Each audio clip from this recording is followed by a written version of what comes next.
অতঃপর আমরা গত ক্লাসে কি পড়ছিলাম বলতো?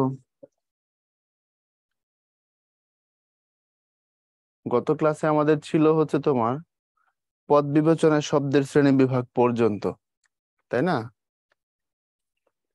আচ্ছা, তো আজকে সেই যে পদ বিবেচনায় যে শব্দের শ্রেণী বিভাগ, অর্থাৎ পদ বিবেচনায় শব্দ কত রকমের হয়? পদ বিবেচনায় শব্দ হয় হচ্ছে তোমার 8 রকমের।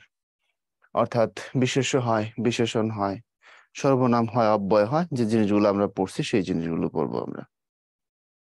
আচ্ছা, বনফুল নাকি নিম গাছ? ভাইয়া, কথা বুঝতে হবে তো। যেমন আমরা বলি, তুমি কি শরৎ পড়ো? শরৎ পড়ো মানে কি? শরতের লেখাপড়া। আর তুমি কি জসীমউদ্দিন পছন্দ করো? জসীমউদ্দিন পছন্দ করা মানে কি? জসীমউদ্দিনের লেখা পছন্দ করা। তো শরৎ পড়ি বা রবীন্দ্রনাথ পড়ি বা বঙ্কিম পড়েছি বা বিদ্যাসাগর পড়েছি, এর মানে তাদের লেখা পড়েছি। তো বনফুল পর্ব মানে কি? বনফুল পর্ব মানে নিম গাছ পড়বো। ভাইরে, কেমনে বুঝাই পোলাপান রে। আচ্ছা, তো চলো আমরা নিম গাছ দিয়ে শুরু করি। তোমাদের কথাই ঠিক, যাও আমরা, চলো গাছে উঠি। নিম গাছে নিম পাতা খাইলে দেখবা মারাত্মক তিতা হয়, স্বাদের দিক থেকে খুব তিতা হয়, কিন্তু খুব উপকারী। আচ্ছা, বনফুলের সাহিত্য স্টাইল যদি বলি, বাংলা সাহিত্যে যিনি সব থেকে ছোট্ট কথায় সুন্দর সুন্দর গল্প লিখেছেন তিনি হচ্ছেন বনফুল। অর্থাৎ তার ছোট গল্পগুলো সাইজে খুব ছোট হয়। হ্যাঁ, জহির রেহানের গল্পগুলো সাইজে খুব ছোট হয়, বড় না, ছোট ছোট গল্প আছে জহির রেহানের। বনফুলের আরো ছোট। তোমাদের নিম গাছ একটা গল্প। আমাকে একবার এক ছেলে জিজ্ঞাসা করছে, আচ্ছা ভাইয়া, নিম গাছ কি গল্প না কবিতা? আমি বললাম কেন? ওটা তো কবিতার মতো লাগে। না, কবিতার মতো লাগলে তো হবে না, এটা আদতে গল্প। কারণ তোমার বইয়ে গদ্য কবিতার যে ভাগ আছে দেখো, এটা কোন জায়গায় দেয়া, এটা গদ্যে দেওয়া। এবং এটা একটা সার্থক ছোট গল্প সাইজে। হ্যাঁ, কবিতার ঢঙে হয়তো বলা আছে কথাগুলো। আচ্ছা, বনফুলের প্রকৃত নাম হচ্ছে বলাই চাঁদ মুখোপাধ্যায়, এটা মনে রাখতে হবে, উনি ডক্টর ছিলেন। ইন্টারমিডিয়েট ওনার একটা গল্প আছে, গল্পটা হচ্ছে তাজমহল। ওইটা নিম গাছ থেকেও আরো জটিল, আরো সুন্দর। এবং তাজমহল গল্পের বিষয়বস্তু বলে দিই, বলে দিলে সবাই এটা পড়তে চাইবে। তাজমহল গল্পের বিষয়বস্তু হচ্ছে প্রেম। তবে এটা শাহজাহান আর মমতাজের প্রেম নিয়ে না। কাদের প্রেম নিয়ে সেটা জানতে হলে চোখ রাখো তাজমহলে। ঠিক আছে, ওটা পড়ো। এরপরে তার জন্ম 1899, মানে নজরুল যে বছর জন্মেছিলেন সে বছরের মানুষ। মৃত্যু 1979। নজরুলের 76 মারা গেছেন, 77, 78, 79, 3 বছর পরে মারা গেছেন বনফুল। আর উল্লেখযোগ্য গল্প গ্রন্থ বনফুলের গল্প, বনফুলের আরো গল্প, বাহুল্য, বিন্দু বিসর্গ। এটা কিন্তু আসলে তোমার এই নামে আরেকটা ইয়ে আছে, উম, আত্মজীবনী আছে বিন্দু বিসর্গ নামে। ওটা হচ্ছে তোমার নীলিমা ইব্রাহিমের। তোমরা যখন পরবর্তী ক্লাসগুলোতে যাবা পড়তে পারবা। বিন্দু বিসর্গ নামে ওনার হলো গল্পের বই। আর নীলিমা ইব্রাহিমের একটা বই আছে, ওইটা হচ্ছে আত্মজীবনী। আত্মজীবনী মানে কি? নিজের জীবনের কথা যিনি নিজে লিখেন, নিজের জীবনী নিজে লিখে তার আত্মজীবনী বা অটোবায়োগ্রাফি বলে। প্রশ্ন হচ্ছে, নীলিমা ইব্রাহিম কে? নীলিমা ইব্রাহিম হচ্ছেন বাংলাদেশের একজন বিখ্যাত মহিলা সাহিত্যিক এবং মুক্তিযুদ্ধ বিষয়ক। তার একটা খুব বিখ্যাত বই আছে, আমি বীরাঙ্গনা বলছি। মারাত্মক লেভেলের বই। তোমরা যদি বীরাঙ্গনা বলছি পড়ার সময় না পাও, লিস্ট ইউটিউবে গিয়ে সার্চ করবা আমি বীরাঙ্গনা বলছি এটা লিখে, ওটার পাঠ শুনতে পাবা। ওখানে 7 জন, খুব সম্ভবত 7 জন মহিলা মুক্তিযুদ্ধের সময় যারা নির্যাতিত হয়েছেন পাক বাহিনীর হাতে, তাদের জীবনের কথা ওই জায়গায়। তোমার লোম দাঁড়ায় যাবে তুমি যদি বাঙালি হয়ে থাকো। বুঝছো? ওই এক বই তার মাস্টারপিস, তার চিরস্মরণীয় করে ফেলেছে। আরো বই আছে তার, বাট আমি বীরাঙ্গনা বলছি, ভয়াবহ লেভেলের ভালো বই। এবং উনি ঢাকায় যে বারডেম হসপিটাল আছে আমরা সবাই চিনি, বারডেম পিজি এই পাশে, এই পাশে বারডেম। এই বারডেম হসপিটালের যিনি ফাউন্ডার ডক্টর ইব্রাহিম, ওনার স্ত্রী নীলিমা ইব্রাহিম। ওনার হিন্দু ছিলেন মূলত, ওনার নাম নীলিমা রায় চৌধুরী। তো বিয়ের পর ওনার নাম হয়েছে নীলিমা ইব্রাহিম। এই বইটা খুব বিখ্যাত বই। এটা তোমরা এখন পড়ার বয়স তোমাদের, এখন পড়লে চেতনার জায়গা শক্তিশালী হবে, বুড়াকালে পড়লে লাভ নাই। ঠিক আছে, যখন যেটা খাওয়ার তখন সেটা খাইতে হবে, যখন যেটা দেখার তখন সেটা দেখতে হবে, যখন যেটা পড়ার তখন সেটা পড়তে হবে। তো তুমি, আমি চাইবো তুমি, আমি বীরাঙ্গনা বলছি এটা তুমি পড়বা। না পড়তে পারলে অ্যাটলিস্ট মাঝে মধ্যে ইউটিউবে এর পাঠ শুনবা। মারাত্মক। আর ওইটা কিন্তু আত্মজীবনী, বাট বনফুলের বইটা যেটা বিন্দু বিসর্গ, এটা গল্প। এরপর অনুগামিনী, তন্নি, উর্মিমালা, দূরবীন ইত্যাদি। তন্নি নামে কিন্তু তোমার বিষ্ণুদের একটা বই আছে, ওটা আবার কাব্য। বুঝছো? একজন কবি আছে বাংলা সাহিত্যের নাম বিষ্ণু দে। ওনাকে মার্ক্সবাদী কবি বলা হয়। বিষ্ণুদের একটা কবিতার বইয়ের নাম হচ্ছে তন্নি। তো এই এই জন্য বলতেছি, তুমি যখন বড় হবা তো একটু ডিটেল পড়া লাগবে অনেক কিছু, বিশেষত অ্যাডমিশনের সময়। তো অনেকগুলোর জন্য ভেজাল না করে জেনে যাও। উল্লেখযোগ্য উপন্যাস: তৃণখণ্ড, কিছুক্ষণ, দ্বৈরথ, নির্মোক। এই নির্মোক শব্দের অর্থ হচ্ছে সাপের খোলস। আমি যে শাব্দিক ব্যাখ্যা তোমাকে দিয়ে দিই, সাপের যে খোলস তাকে এক কথায় বলা হয় নির্মুখ। ওকে, সেও আমি, জঙ্গম, অগ্নি, এই বইগুলো সবগুলো হচ্ছে তোমার উপন্যাসের বই। আর বাস্তব জীবনে ও জ্ঞান বিজ্ঞানের বিচিত্র উপাদান তার গল্প এবং উপন্যাসে নিপুণ ভাবে প্রকাশিত হয়েছে। এছাড়াও বনফুলের কবিতা, ব্যঙ্গ কবিতা, চতুর্দশপতির জীবনী নাটক, শ্রী মধুসূদন, বিদ্যাসাগর প্রভৃতি তার অনন্য সাধারণ সৃষ্টি। বিভিন্ন পুরস্কার সহ তিনি পদ্মভূষণ উপাধি লাভ করেছেন। আমি প্রশ্ন করতে পারো, ভাইয়া পদ্মভূষণ জিনিসটা কি? পদ্মভূষণ একটা ভারতীয় উপাধি। উনি তো নাগরিকত্বের দিক থেকে একজন ইন্ডিয়ান, ওনার জন্ম ভারতে, পশ্চিমবঙ্গের মানুষ, আমাদের বিহারের দিকে মেবি। তো এখন পদ্মভূষণ হচ্ছে ভারতের বেসামরিক যত পদক আছে তার মধ্যে তোমার একটা পদক। হ্যাঁ, তোমার এটা শুরু হয় তোমার পদ্মশ্রী দিয়ে, তারপরে পদ্মবিভূষণ, তারপর পদ্মভূষণ। এটা পদ্ম পদকের মধ্যে এটা হচ্ছে সবার উপরের দিকে, আমার যতদূর আমি জানি। পদ্মশ্রী, পদ্মবিভূষণ, পদ্মভূষণ, এরকম। ওকে, আচ্ছা। তারপরে আহ এটা নেওয়া হয়েছে অদৃশ্য লোক এই বই থেকে, 1947 সালে বের হওয়া। আর নিম গাছ আমার মনে হয় না তোমাদের পরে আমার শোনাইতে হবে বা বুঝাইতে হবে, এটা তোমরা প্রত্যেকে জানো। এবং তোমরা, এটা আমি জানি যে শুরু থেকে শেষ পর্যন্ত সবাই বলতে পারবা। কিভাবে বুঝবো যে কোনটা গল্প আর কোনটা কবিতা? আমরা নর্মালি বলে দেই যে এটা এরকম, আমাদের পাঠ পরিচিতিতে বইয়ে যেমন কিছু থাকে, আমরা আবার একটু সাজগোজ করে এটাকে আমরা উপস্থাপন করি গল্প কবিতা হিসেবে। তো তুমি বইয়ের নাম জানলেই হবে না, তোমাকে জানতে হবে এটা কোন ধরনের বই, এটা জানা বেশি জরুরি। যেমন ধরো বিসর্জন, তুমি জানো যে বইটা রবীন্দ্রনাথের, এখন এটা কি কবিতার বই নাকি উপন্যাস না নাটক? তুমি বুঝতেছো এটা রবীন্দ্রনাথের বই, বাট এটা কোন ক্যাটাগরির বই? বিসর্জন বেসিক্যালি একটা নাটক। ঠিক আছে, যেমন ধরো আমি তোমার বললাম রক্ত করবি, তুমি বলে এটা উপন্যাস, না রক্ত করবি এটাও নাটক। শেষের কবিতা তুমি যদি বলো এটা কবিতার বই, না এটা উপন্যাসের বই। শেষের কবিতা উপন্যাসের বই, সেগুলো একটু জানলে ভালো হয়। ব্যঙ্গ কবিতা কি? ব্যঙ্গ কবিতা হচ্ছে তুমি সমাজের বা তোমার দৃষ্টিতে দেশের, সোসাইটির কোনো সমস্যাকে ব্যঙ্গ করে আয়রনি আকারে যদি উপস্থাপন করো, হাস্যরসাত্মক ভাবে কাউকে যদি খোঁচা দাও, পোক করো কবিতার মাধ্যমে, এগুলোকে ব্যঙ্গ কবিতা বলে। আর প্যারোডি কবিতা মানে হচ্ছে কবিতার সুর বা ছন্দ তাল ঠিক রেখা আরেকটা কথা বসায় দেওয়া। আমাদের দেশে দেখো না, এক সুরে কত গান গাওয়া হয়, খেয়াল করে দেখো। সুর একটাই, তারপরে এটার উপরে প্রচুর আলাদা আলাদা লিরিক তৈরি করে গান গাওয়া হয়, এটা আমরা শুনছি সবাই। নর্মালি এগুলাকে বলা হয় প্যারোডি। বুঝছো কথা? তো কবিতার মধ্যে এই টাইপের প্যারোডি আছে, যদি চাও তাইলে পড়তে পারবা, প্রচুর প্যারোডি লেখা আছে। বীরাঙ্গনা তো মাইকেল মধুসূদন দত্ত লিখেছেন, আরিক ওয়াহাব না ভাইয়া। মাইকেল মধুসূদন দত্ত লিখেছেন বীরাঙ্গনা কাব্য, বুঝছো? তো ওটা ব্রজাঙ্গনা কাব্য, বীরাঙ্গনা কাব্য, চতুর্দশপদী কবিতা বলি, ওটা মাইকেলের বই একটা, ওটা কবিতার বই। বইয়ের নাম ব্রজাঙ্গনা কাব্য, বীরাঙ্গনা কাব্য। ওকে। আর যেটা নীলিমা ইব্রাহিমের বই, ওটার নাম আমি বীরাঙ্গনা বলছি। আলাদা জিনিস। এগুলো তো তোমরা ছোট মানুষ, বুঝবা না, এটাই স্বাভাবিক। একই নামে অনেকের বই থাকে, যেমন মধুমালা নামে কাজী নজরুলের নাটক আছে, মধুমালা নামে আবার জসিমউদ্দিনেরও নাটক আছে, একই নাম। আমার ছেলেবেলা নামে বাংলা সাহিত্যে 4 জনের 4টা বই আছে, সবগুলো আত্মজীবনী, নিজের জীবনী লেখা। 4টা বই, 4 জনের বই। আমার ছেলেবেলা লিখেছেন রবীন্দ্রনাথ, আত্মজীবনী। আমার ছেলেবেলা হুমায়ুন আহমেদ, আত্মজীবনী। আমার ছেলেবেলা লিখেছেন বুদ্ধদেব বসু, এটাও আত্মজীবনী। আমার ছেলেবেলা লিখছেন নির্মলেন্দু গুণ, এটাও আত্মজীবনী। নাম একই, এমনকি বই 4টা। আর তুমি তো এখানে শুধু একটা বীরাঙ্গনা শব্দ দেখেই ভেজাল খায়া গেছো। বুঝাতে পারছি? এগুলো খুব সিম্পল। সর্বংসহ মানে কি? সর্বংসহ মানে হচ্ছে যে সমস্ত অত্যাচার সহ্য করে যায়। বুঝছো? বীরাঙ্গনা অর্থ কি? বীরাঙ্গনা মানে হচ্ছে বীর যে নারী আর কি, যে নারী বীর তারে বলা হয় বীরাঙ্গনা।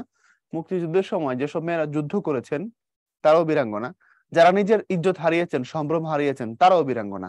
কারণ তাদের ইজ্জত সম্ভ্রমের বিনিময়েই আমরা স্বাধীনতাটা পেয়েছি, সো তারাও বড় যোদ্ধা। মুক্তিযুদ্ধের পরে বঙ্গবন্ধু শেখ মুজিবুর রহমান এই নারীদেরকে বীরাঙ্গনা উপাধি দেন। বুঝছো? মাথায় কি গেলছে? কবর নাটক কিনা? হ্যাঁ, কবর নাটক। কবর নামে আবার তোমার কবিতাও আছে। আসো আমরা শুরু করে দিই।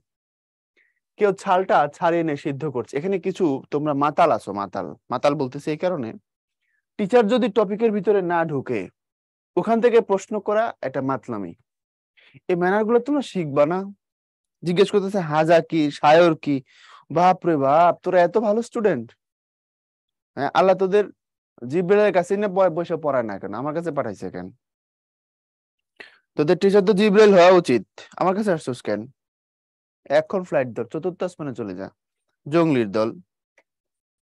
দেখ, কেউ ছালটা ছাড়িয়ে নিয়ে সিদ্ধ করছে। ছাল মানে হচ্ছে গাছের বাকল। কেউ ছালটা ছাড়িয়ে নিয়ে সিদ্ধ করছে, পাতাগুলো ছিঁড়ে শিলে পিষছে কেউ। শিলে মানে হচ্ছে শিলপাটা আছে না, এই যে এরকম এরকম করে যে বাটে না, আদা রসুন যে বাটে, হ্যাঁ এরকম, এটাকে বলা হয় শিলপাটা। ওকে, বলছে কেউ পাতাগুলো ছিঁড়ে কি করছে, শিলে পিষছে। কেউ বা ভাজছে গরম তেলে। অর্থাৎ নিম গাছের প্রত্যেকটা জিনিস মূল্যবান, পুরুষের মতো। পুরুষের সমস্ত পার্টস এক্সক্লুসিভ। পুরুষ মানে এক্সক্লুসিভ, মনে রাখিস, ছেলে পেলে হাত তুলে বলে দে। তো কেউ বা ভাজছে গরম তেলে। গরম তেলে ভাজছে মানে হচ্ছে নিম গাছের ছাল, তারপরে পাতা, সমস্ত কিছু কাজে লাগে। তো পাতা এখানে কেউ ভাইজা খাচ্ছে, কেউ হচ্ছে শিলে পিষছে, কেউ হচ্ছে সিদ্ধ করছে ছালটা। অর্থাৎ এক একজন এক এক লেভেল এগুলাকে কি করবে, ব্যবহার করবে আর কি, এক এক জায়গা ব্যবহার করবে। খোস, দাঁত, হাজা চুলকানিতে লাগাবে, এই সবগুলো একই ক্যাটাগরির অসুখ। অর্থাৎ খোস মানে খোস পাচরা, দাঁত মানে দাঁত আমরা চিনি, দাঁত হয়। হাজা মানেও সেম। অর্থাৎ এই খোস, দাঁত, হাজা তিনটে হচ্ছে শরীরের চুলকানি রোগের বিভিন্ন নাম। বুঝাতে পারছি? এক একটা এক এক লেভেলের হয়, এক একটার এক এক ধরনের ব্যাকটেরিয়া বা ভাইরাস, হয়তো ডাক্তাররা ভালো বলতে পারে, বাট সবই চুলকানি জাতীয় সমস্যা এগুলো। বোঝা বোঝা গেছে কি? চর্মরোগের অব্যর্থ মহৌষধ। অর্থাৎ নিম পাতা যদি তুমি এই খোসে, খোস পাশে, দাঁতে বা হাজায়, চুলকানিতে যেখানে চুলকানি আছে লাগাই দাও, এটা এমন তিতা তিতা এবং এটার মধ্যে এমন উপাদান আছে, এটাকে ওরা হিল করে ফেলে ওই জায়গাটাকে। চর্মরোগের অব্যর্থ মহৌষধ, মানে এটা ব্যর্থ হয় না। কচি পাতাগুলো খায় অনেকে, অনেকে নিম পাতা খায়, যদিও তিতা। নিম পাতাটা ব্যবহার আছে, খাওয়ার ব্যবহার আমি বলে দিই। পেটের কৃমি মরে যাবে। গালিব বলছে উনি কি ফিমেল? না, উনি পুরুষ। বলাই চাঁদ মুখোপাধ্যায় পুরুষ। আচ্ছা, তো শোনো, যদি তুমি হচ্ছে কচি পাতা খাও, পেটের কৃমি ভালো হয়ে যাবে, তারপরে হজম শক্তি বাড়ে। হ্যাঁ, এরপরে তোমার হচ্ছে পেট ক্লিয়ার থাকে। যাদের পেট ক্লিয়ার হয় না, ভুটবাট ঝামেলায় আছো, নিম পাতা বেশি না, ধরো এরকম হালকা করে 3-4 চা চামচ নিমের রস মাঝে মধ্যে খাইতে পারো, দেখবা ব্যাপক কাজ করে। কাঁচাগুলি কচি পাতাগুলো খায়ও নাকি এমনি কাঁচাই, কিংবা ভেজে বেগুন সহযোগে, কেউ ছোট ছোট করে বেগুন সহযোগে খায়। অর্থাৎ অনেক সময় দেখবা আমরা বেগুন ছোট করে কেটে তার সাথে চিংড়ি মাছ দিই, তাই না, ওরকম তার সাথে নিম পাতা দিয়ে অনেকে খায়। যকৃতের পক্ষে ভারী উপকার। যকৃৎ তো চিনি আমাদের পেটের ভিতরে না, লাঞ্চের জন্য খুব উপকার হয়। কচির ডালগুলো ভেঙে চিবোয় কত লোক, দাঁত ভালো থাকে। তো নিমের দাঁতের মাজন আমরা কে না জানি। কবিরাজরা প্রশংসায় পঞ্চমুখ। পরীক্ষায় প্রশ্ন হয় যে কারা প্রশংসায় পঞ্চমুখ? কবিরাজরা। তারা এটাকে বিভিন্ন অ্যাঙ্গেলে ব্যবহার করেছে, তারা নিম গাছের খুব প্রশংসা করে। বাড়ির পাশে গজালে বিজ্ঞরা খুশি হন। বিজ্ঞ মানে এখানে বুঝাইছে অভিজ্ঞ মানুষ, মুরব্বী মানুষ, নলেজিয়াস পার্সন যারা, তারা বলে নিমের হাওয়া ভালো, থাক, কেটো না। কাটে না, কিন্তু যত্নও করে না। অর্থাৎ নিম গাছ বাড়ির কাছে গজাইলে সবাই বলে ঠিক আছে, ফাইন, হ্যাঁ, কিন্তু এটা তারা যত্ন করে না। কি বলে বিজ্ঞরা, কি বলে বাড়ির পাশে গজালে বিজ্ঞরা খুশি হন বলে। অর্থাৎ আগে বিজ্ঞদের কথা বলা হয়েছে, এটা হলো নাউন, তারপর তাদের কথা এটা। পরে কিন্তু প্রশ্ন হয় কে এটা বলে, কে ওইটা বলে, এই টাইপের। তো নিমের হাওয়া ভালো কে বলছে? বিজ্ঞরা। থাক, কেটো না কে বলছে? বিজ্ঞরা। কাটে না, কিন্তু যত্নও করে না। আচ্ছা, এখন নিমের হাওয়া ভালো কোন অর্থে বলা হয়েছে? স্বাস্থ্যকর, হেলদি, অসুখ সারা, এই জন্য। আবর্জনা জমে এসে চারিদিকে। অর্থাৎ মুরব্বীরা বলে বাড়িতে একটা নিম গাছ থাকলে অনেক রোগ শোক এমনিতেই হয় না। এটা একটা জনশ্রুতি, আমার মনে হয় এটার সায়েন্স আছে। কারণ নিমের হয়তো এমন কিছু কার্যকারিতা আছে বাতাসের সাথে, আশেপাশে যারা থাকবে তারা হয়তো এখান থেকে উপকার পাবে বা পায়। তো কাটে না, যত্ন করে না, আবর্জনা জমে চারদিকে, শান দিয়ে বাঁধিয়ে দেয় কেউ সে আরেক আবর্জনা। শান দিয়ে মানে হচ্ছে গাছের নিচটা, দেখো না অনেক সময় তোমরা ওই যে পাকা করে রাখে না, বট গাছের গোড়া দেখবো ওরকম আর কি। বলছে কেউ যে শান দিয়ে বাঁধায় দেয়, এটা আরেক আবর্জনা, কারণ বাঁধায় দিলে ওই জায়গার মধ্যে অনেক ময়লা টয়লা পড়ে, আরো বিশ্রী লাগে। যারা ঢাকায় থাকো, হ্যাঁ দেখবা রমনায়, রমনা পার্কের পশ্চিম পাশ যেটা হেয়ার রোড যেটা আর কি, হ্যাঁ কাকরাইল মসজিদকে বামে ফেলে পশ্চিম পাশ দিয়ে গিয়ে ইন্টারকন্টিনেন্টালের পাশ দিয়ে বের হলে যে রোডটা, খুব সুন্দর এই রাস্তাটা, দুপাশে বড় বড় গাছ, খুব ঠান্ডা। তো আমি ওই রোডটা অনেক এনজয় করি ওই জায়গাটা। তো ওইখানে দেখবা রমনার পাশে বড় ফুটপাত এবং অনেক বড় বড় গাছ, গাছের গোড়াতে এরকম বড় করে কোনটা স্কোয়ার কোনটা গোল পাকা করে দেয়া আছে, ঠান্ডা, ওখানে বসতে খুব ভালো লাগে। কিন্তু কিছু মানুষ, কিছু ভাসমান মানুষ, তাদের জন্য আমাদের ঢাকাটা ভালো থাকে না। তারা ওই জায়গায়, অনেকে হচ্ছে ময়লা করে, ওই বাঁধানো জায়গার ভিতরে ওরা প্রস্রাব পায়খানা করে। ওই দিক দিয়ে যে হাঁটো, এই বিরূপ অভিজ্ঞতার মুখোমুখি হবা তুমি, বুঝছো? তো এটা খুব বিরক্তিকর।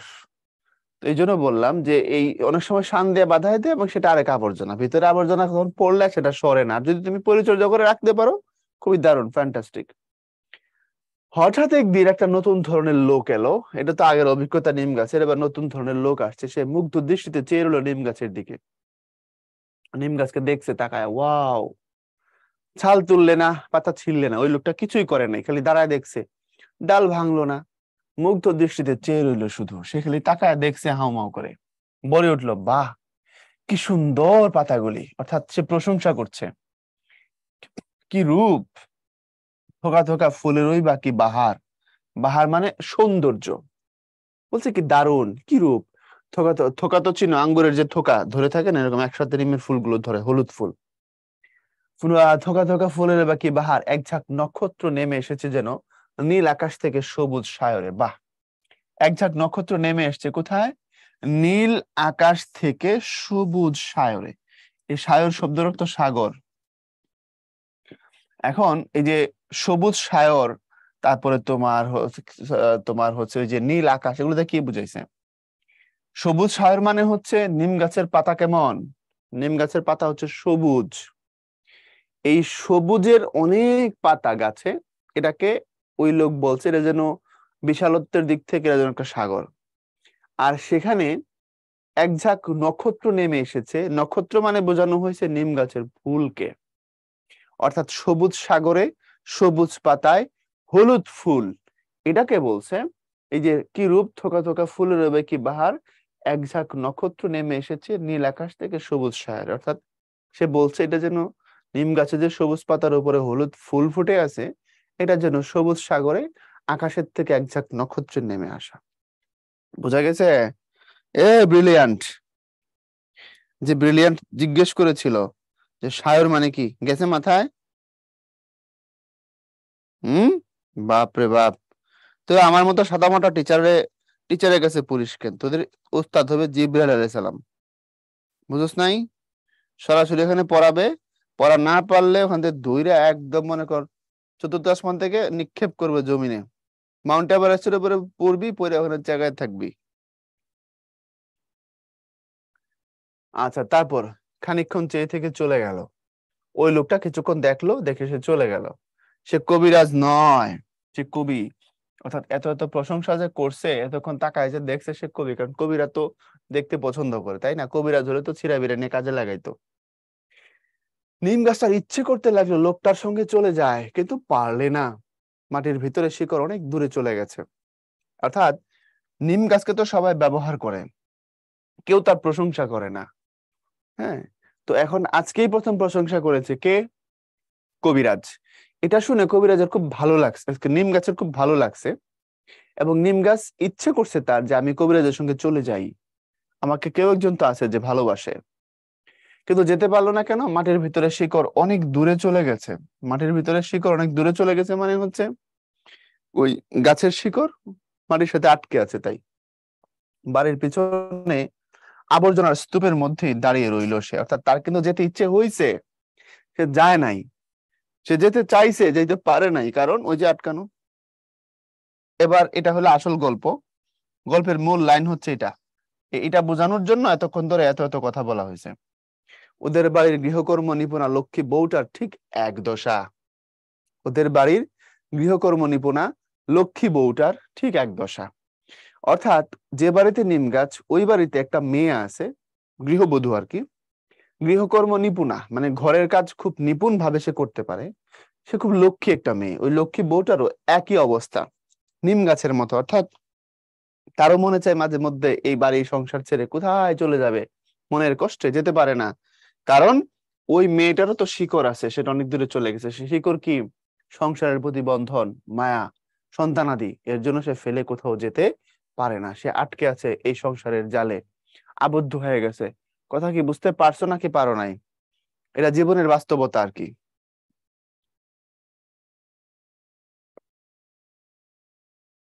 আচ্ছা, আমি কি কবির জায়গায় কবিরাজ বলছি? বলতেই পারি। স্লিপ অফ ট্যাঙ্ক বুঝোস না কে? তো নিম গাছের রূপকে আসলে রাইটার আমাদের বোঝাতে চাইছেন কি? বোঝাতে চাইছেন যে এই সংসারে অনেক ভালো মানুষ আছে জীবনে, যারা প্রচুর পরিমাণে আমাদের জন্য খাটে, আমাদের উপকারের জন্য তাদের অনেক আরাম সুখ তারা নষ্ট করে, বিনিময়ে তারা আমাদের কাছ থেকে স্বীকৃতি পায় না। এই স্বীকৃতিটা খুব জরুরি, তাদের প্রশংসা দেওয়া খুব জরুরি, তাদের প্রতি কৃতজ্ঞতা প্রকাশ করা খুব জরুরি, কিন্তু আমরা সেটা করি না। এটা কি মূলত তুলে ধরছেন। নিম গাছও দেখাইছেন এমনিতে, নিম গাছ তোমার গাছ দেখানোর উদ্দেশ্য না, তাই না? উদ্দেশ্যটা কি? আমাদের লাইফের এই ফিলোসফিটাকে দেখানো। অনেক বাড়িতেই আছে এমনটা ঘটে, ম্যাক্সিমাম বাড়িতে। তুমি তোমার ফ্যামিলিতে তাকাও, কিছু কিছু জায়গা দেখবা স্বীকৃতি কেমন আছে আমি জানি না, তবে আমাদের মায়েদের দিকে যদি তাকাই, দেখো তো মায়েরা কিভাবে আমাদেরকে আগলায় রাখে। সেই স্বীকৃতি আমরা মাকে দেই? কথা বলো না কেন? মুরগি রান্না হইলে কোনোদিন এই কে দেখছো এখানে, বলো এমন কোন সন্তান মায়ের বেটা আছো, তুমি দেখছো যে তোমার মা কোনোদিন মুরগির রান খাইছে তোমার সামনে? বল, বলো বলো।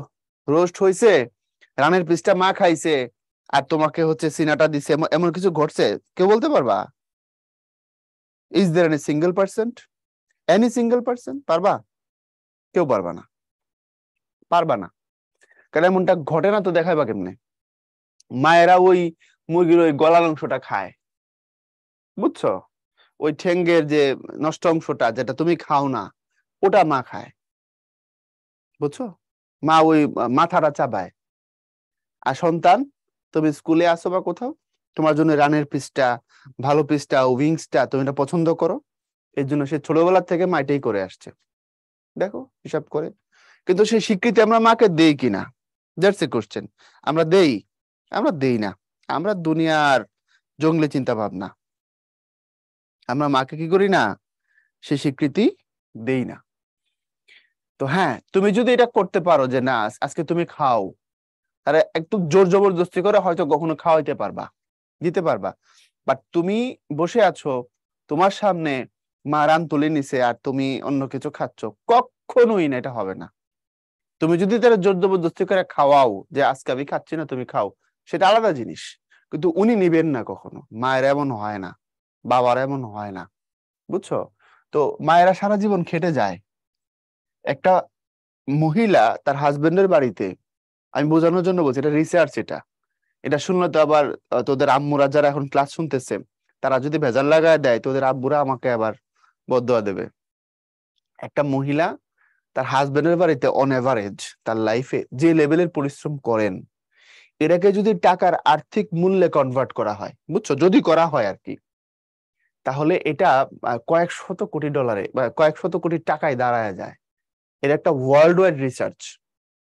সারা দেশের সারা পৃথিবীর শ্রমের মান সমান না। বাংলাদেশে একজন মানুষ 1,000 টাকায় সারাদিন কাজ করে, আবার আরেক এলাকায় হয়তো একটা মানুষের সারাদিনের কাজের মূল্য হচ্ছে, ডলারে যদি হিসাব করে তাহলে 10,000 টাকা, বাংলাদেশের টাকা 10,000 টাকা। আমেরিকায় তো অ্যাভারেজ বেতন 4.5 লাখ থেকে 5 লাখ পার মান্থ। তো সেখানে পার ডে তারা 15 থেকে 20 হাজার টাকার কাজ করে, তাদের শ্রমের মান। তো কোথাও কম কোথাও বেশি, তো সারা পৃথিবীর একটা নর্মাল স্ট্যান্ডার্ড ধরে হিসাব করা হয়েছে, এটা কয়েক শত কোটি টাকায় গিয়ে ঠেকে। সারা জীবন একজন মহিলা যেমন কাজ করেন, কিভাবে করা হয়েছে কাজটা? ধরো একজন মানুষ অনভিজ্ঞ, তখন হয়তো তার কাজের দাম সারা সারা দিনের জন্য সে যেটা করে সেটা হয়তো ধরো 500 টাকা, কিন্তু 20 বছর পরে অভিজ্ঞতার জন্য সেটাকে ধরতে হবে 2500 টাকা। বা ইনফ্লেশন থাকে, মুদ্রার মানের বিষয় থাকে। আমি কি সংক্ষেপে বুঝাইতে পারছি? যদি তাকে পে করতে হইতো, অর্থাৎ আর্থিক মূল্যে যদি তার কাজের পরিমাণকে তুমি বিবেচনা করো, তার কাজের আর্থিক মূল্য যদি তুমি দেখো, এটা এরকম হিউজ অ্যামাউন্টে দাঁড়ায় যায়। আমি কি এবার বুঝাইতে পারছি সংক্ষেপে?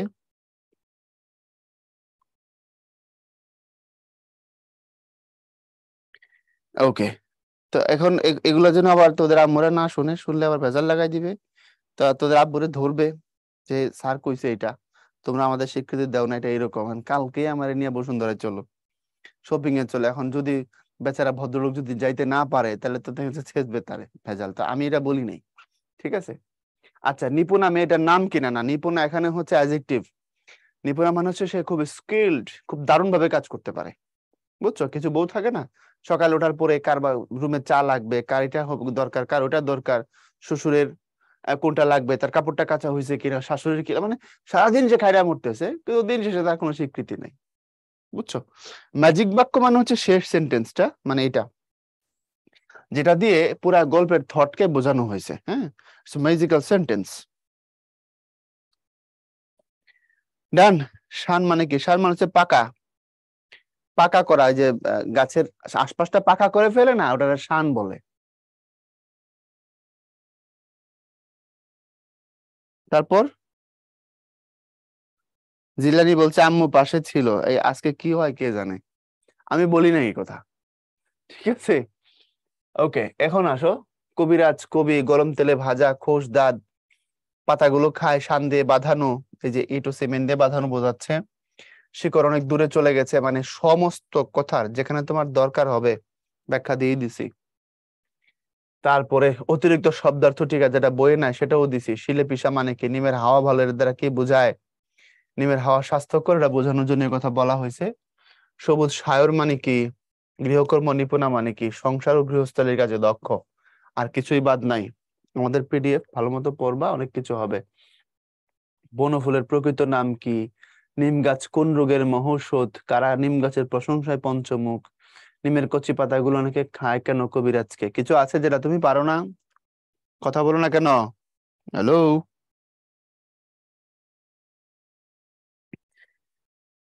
আচ্ছা, অমি বলছে আমার আম্মু পাশেই ছিল। আমি জানি না কার কার ঘরে আজকে ভেজাল লাগবে, আমি কিছু বলি নাই, ঠিক আছে? আচ্ছা, তারপর ওকে, লাস্ট কোশ্চেনটা কবিরাজকে।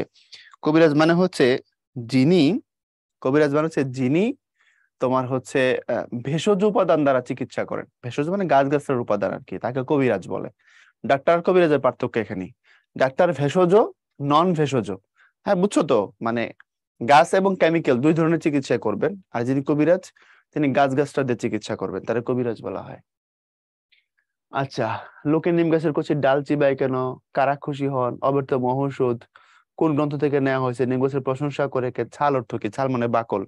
সো সবই আমরা বলছি, পারো তুমি, কোনো অসুবিধা হওয়ার কথা না। নিমের হাওয়া বলা দিয়ে কি বোঝানো হয়েছে? স্বাস্থ্যকর হওয়ার কথা বলা হয়েছে। নিম গাছ হলে বিজ্ঞরা খুশি হন কেন? একদম ডিটেল আলোচনা করছি, দেখবো ওই জায়গায় অনেক কথা বলছে এটা নিয়ে। নতুন লোকটি কেন তাকায় ছিল? কারণ সে কবি, সে দেখতে পছন্দ করে তাই। শিকড় অনেক দূরে চলে গেছে, একথা কেন বলা হয়েছে? এটাই হচ্ছে তোমার এই গল্পের সবচেয়ে ভালো লাইন। একথা বলা হয়েছে মানে হচ্ছে রূপক অর্থে বোঝানো হয়েছে সংসারের সাথে আবদ্ধ হয়ে পড়া বিভিন্ন মায়ায়, তাই না?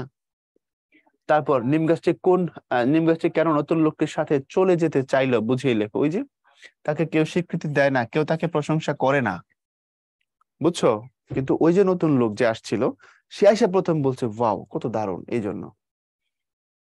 আচ্ছা, সো ভাই, না পারার মতো কিছু নাই, আমরা একটা সৃজনশীল নিয়ে আলোচনা করি, চলো। কি দেখবো আমরা? এটা দেখি, সাজেদা। আমি এটা পেছন থেকে পড়তেছি, দেখো। সাজেদা স্বামীর সংসারে এসে দেখলো এখানে তার অনেক দায়িত্ব, সংসারের প্রতিটি কাজেই তাকে প্রয়োজন। আস্তে আস্তে সে সংসারে গভীরভাবে আবদ্ধ হয়ে পড়ে, কিন্তু অন্যদের কাছে তার তেমন কোনো গুরুত্ব নেই। সংসারের কঠিন মায়াজাল থেকে তার আর বেরোবার সুযোগও নেই। আচ্ছা, উদ্দীপকের সাথে নিম গাছ গল্পের সাদৃশ্য বর্ণনা করো। উদ্দীপক কি নিম গাছের সমগ্র ভাব ধারণ করেছে কি? তোমার উত্তরের সপক্ষে যুক্তি দেখো। আচ্ছা, দেখো, সাজেদা স্বামীর সংসারে এসে দেখলো এখানে তার অনেক দায়িত্ব এবং সব কাজে তাকে প্রয়োজন, সে আবদ্ধ হয়ে গেল এবং এখানে তার বেরোতে পারলো না। বলছে নিম গাছ গল্পের সাদৃশ্য, খুবই সিম্পল কোশ্চেন। নিম গাছ গল্পেও গৃহকর্ম নিপুণার বউর কথা বলতে পারো, নিম গাছ দিয়েও দেখাইতে পারো, তারা কেউ এখান থেকে যেতে পারে না, বের হইতে পারে না, সাজেদার মতোই যেন ওই গৃহকর্ম নিপুণা বউটার জীবন। আর নিচেরটা যেটা উদ্দীপকটি নিম গাছগুলোর সমগ্র ভাব ধারণ করেছে কিনা, সমগ্র ভাব ধারণ করেনি। নিম গাছে একটা গাছের প্রতীকে, মানে গল্পে আর কি, নিম গাছের আদলে একটা লক্ষ্মী বউয়ের জীবন নিয়ে কথা বলা হয়েছে, রাইট? আচ্ছা, এখানেও একটা গৃহকর্ম নিপুণা বউয়ের কথা বলা হয়েছে, বাট গল্পে যে রূপক অর্থে বোঝানোর জন্য নিম গাছের কিছু উপকারিতার কথা ডিটেইলে বলা আছে, যেটা উদ্দীপকে নাই। এই দিক দিয়ে বলবা করে নাই, বুঝছো কি? আর যদি তোমরা বলো, একমত হয়ে যাও যে সমগ্র ভাব ধারণ করেছে, সেক্ষেত্রে নিম গাছের কথা আনার দরকার নাই। ওখানে গৃহকর্ম নিপুণা বউ আর এখানে সাজেদা, দুজনকে পাশাপাশি দেখায় বলবা হ হ, করেছে করেছে। উচ্চতর দক্ষতা তো দুইভাবে অ্যান্সার দেয়া যায় চাইলে, টিচার কোনটা পছন্দ করবেন তার ব্যাপার। তবে সব থেকে যেটা বেশি মানুষের সাথে গ্রহণযোগ্য হবে সেটা নেওয়া ভালো। এই ছিল কথা। এরপরে প্রথম পোল, বনফুল রচিত উপন্যাস কোনটি? আমরা অপশনে দেখতে পাচ্ছি বাহুল্য, নির্মুখ, বিন্দু বিসর্গ, তন্নি। দিয়ে দাও।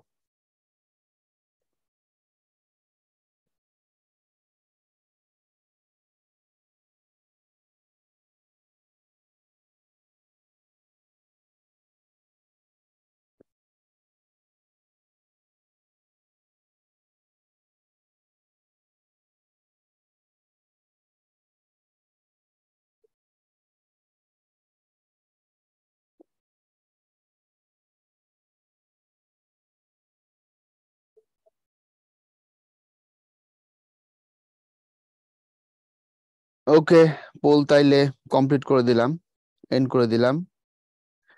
আর লাগবে না, তাই না? আচ্ছা, এখানে যে অপশন গুলো আছে তার মধ্যে সঠিক উত্তর কোনটা আমরা একটু আগে পড়ে আসছিলাম। যেহেতু বলছে উপন্যাস কোনটা, উপন্যাস হচ্ছে নির্মুখ, মানে উত্তর হবে বি। বুঝেছো বাচ্চারা? উত্তর বি, কারণ বাকিগুলো একটাও কি না, উপন্যাস না। এরপর পল্লী জননী, জসিমউদ্দিন আমার সব থেকে প্রিয় কবি। আচ্ছা, এবার আসো, আজকে কেন জানি দুইটা টপিকই পড়ে গেছে এমন যে মায়েদের প্রশংসা, তাই না, দুই দিক থেকেই। তো চলো আমরা শুরু করি। মহৌষধ মানে সুপার মেডিসিন, অনেক বড় ঔষধ। মহৌষধ বোঝা না, একদম কল্লা ফেলা, একদম এক কোপ দিয়া। আচ্ছা, এরপরে আসো কবি পরিচিতি। জসিমউদ্দিন 1903 খ্রিস্টাব্দে ফরিদপুর জেলার তাম্বুলখানা গ্রামে জন্মগ্রহণ করেছে। এটা তার মামার বাড়ি ছিল তাম্বুলখানা গ্রাম, ওনার নিজের বাড়ি হচ্ছে গোবিন্দপুরে। জসিমউদ্দিন যেখানে জন্মাইছেন ওটা তার মামার বাড়ি, আর ওনার বাপের বাড়ি মানে ওনার বাড়ি পৈতৃক নিবাস গোবিন্দপুর। 1976 খ্রিস্টাব্দের 13 মার্চ কবি ঢাকায় মৃত্যুবরণ করেন, অর্থাৎ কাজী নজরুল এবং জসিমউদ্দিন একই বছর মারা গেছেন।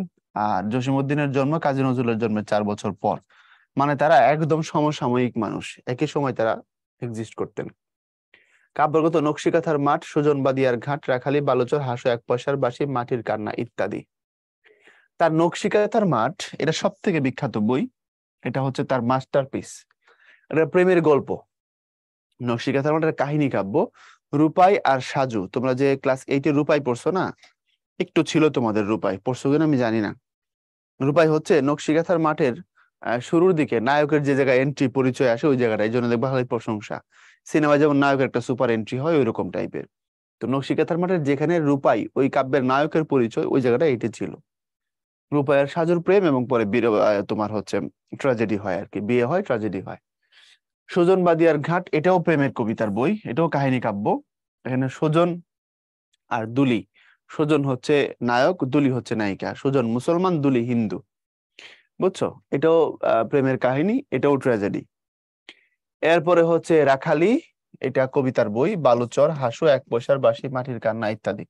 তো এই যে দুইটা, নকশিকাঁথার মাঠ এবং সুজন বাদিয়ার ঘাট, এই দুইটা কবিতা, তবে এগুলো কাহিনী কাব্য, বুঝছো তো, গল্পের মতো। ভ্রমণ কাহিনী, চলে মুসাফির, আরো বই আছে তার ভ্রমণ কাহিনী। চলে মুসাফিরের বাইরে আছে হলদেপুরীর দেশে, যে দেশে মানুষ বলে, এগুলো। আর নকশিকাঁথার মাঠ বিভিন্ন বিদেশি ভাষা অনুদিত হয়েছে, অর্থাৎ বাংলা সাহিত্যের যতগুলো বই বিদেশি ভাষায় অনুবাদ করা হয়েছে, তার মধ্যে যদি তুমি 10টা বইয়ের সংক্ষিপ্ত লিস্ট করো, শর্ট লিস্ট করো, তার মধ্যে একটা হবে নকশিকাঁথার মাঠ। মানে আমাদের যত বই বিদেশি ভাষা অনুবাদ করা হয়েছে, তার মধ্যে যদি তুমি কি করো, একটাকে মানে সংক্ষিপ্ত লিস্ট করো আর কি 10টা বইয়ের, তার মধ্যে এটা এটা একটা, মানে এত বেশি হয়েছে। আচ্ছা, একজন বলছে মাতুলালয় মানে কি? মাতুলালয় মানেই মামার বাড়ি। মাতুল মানে মামা, মাতুলালয় মানে মামার বাড়ি। ওকে, উনি মামার বাড়িতে জন্মাইছেন, ওটাই বলা আছে মাতুলালয় বইয়ে। আমরা পল্লীজনের পাঠ নিয়ে কথা বলার দরকার নাই, সরাসরি কবিতায় চলে যাই, কারণ পাঠ আমরা জানি। সন্তান অসুস্থ, তখন মা কেমন করেন, হ্যাঁ পোলাপান মায়ের সাথে যে বেয়াদবি করস, বুঝোস নি মা কেমন জিনিস, বুঝোস? তোদের এই বয়সে না বুঝবার মতোই কথা।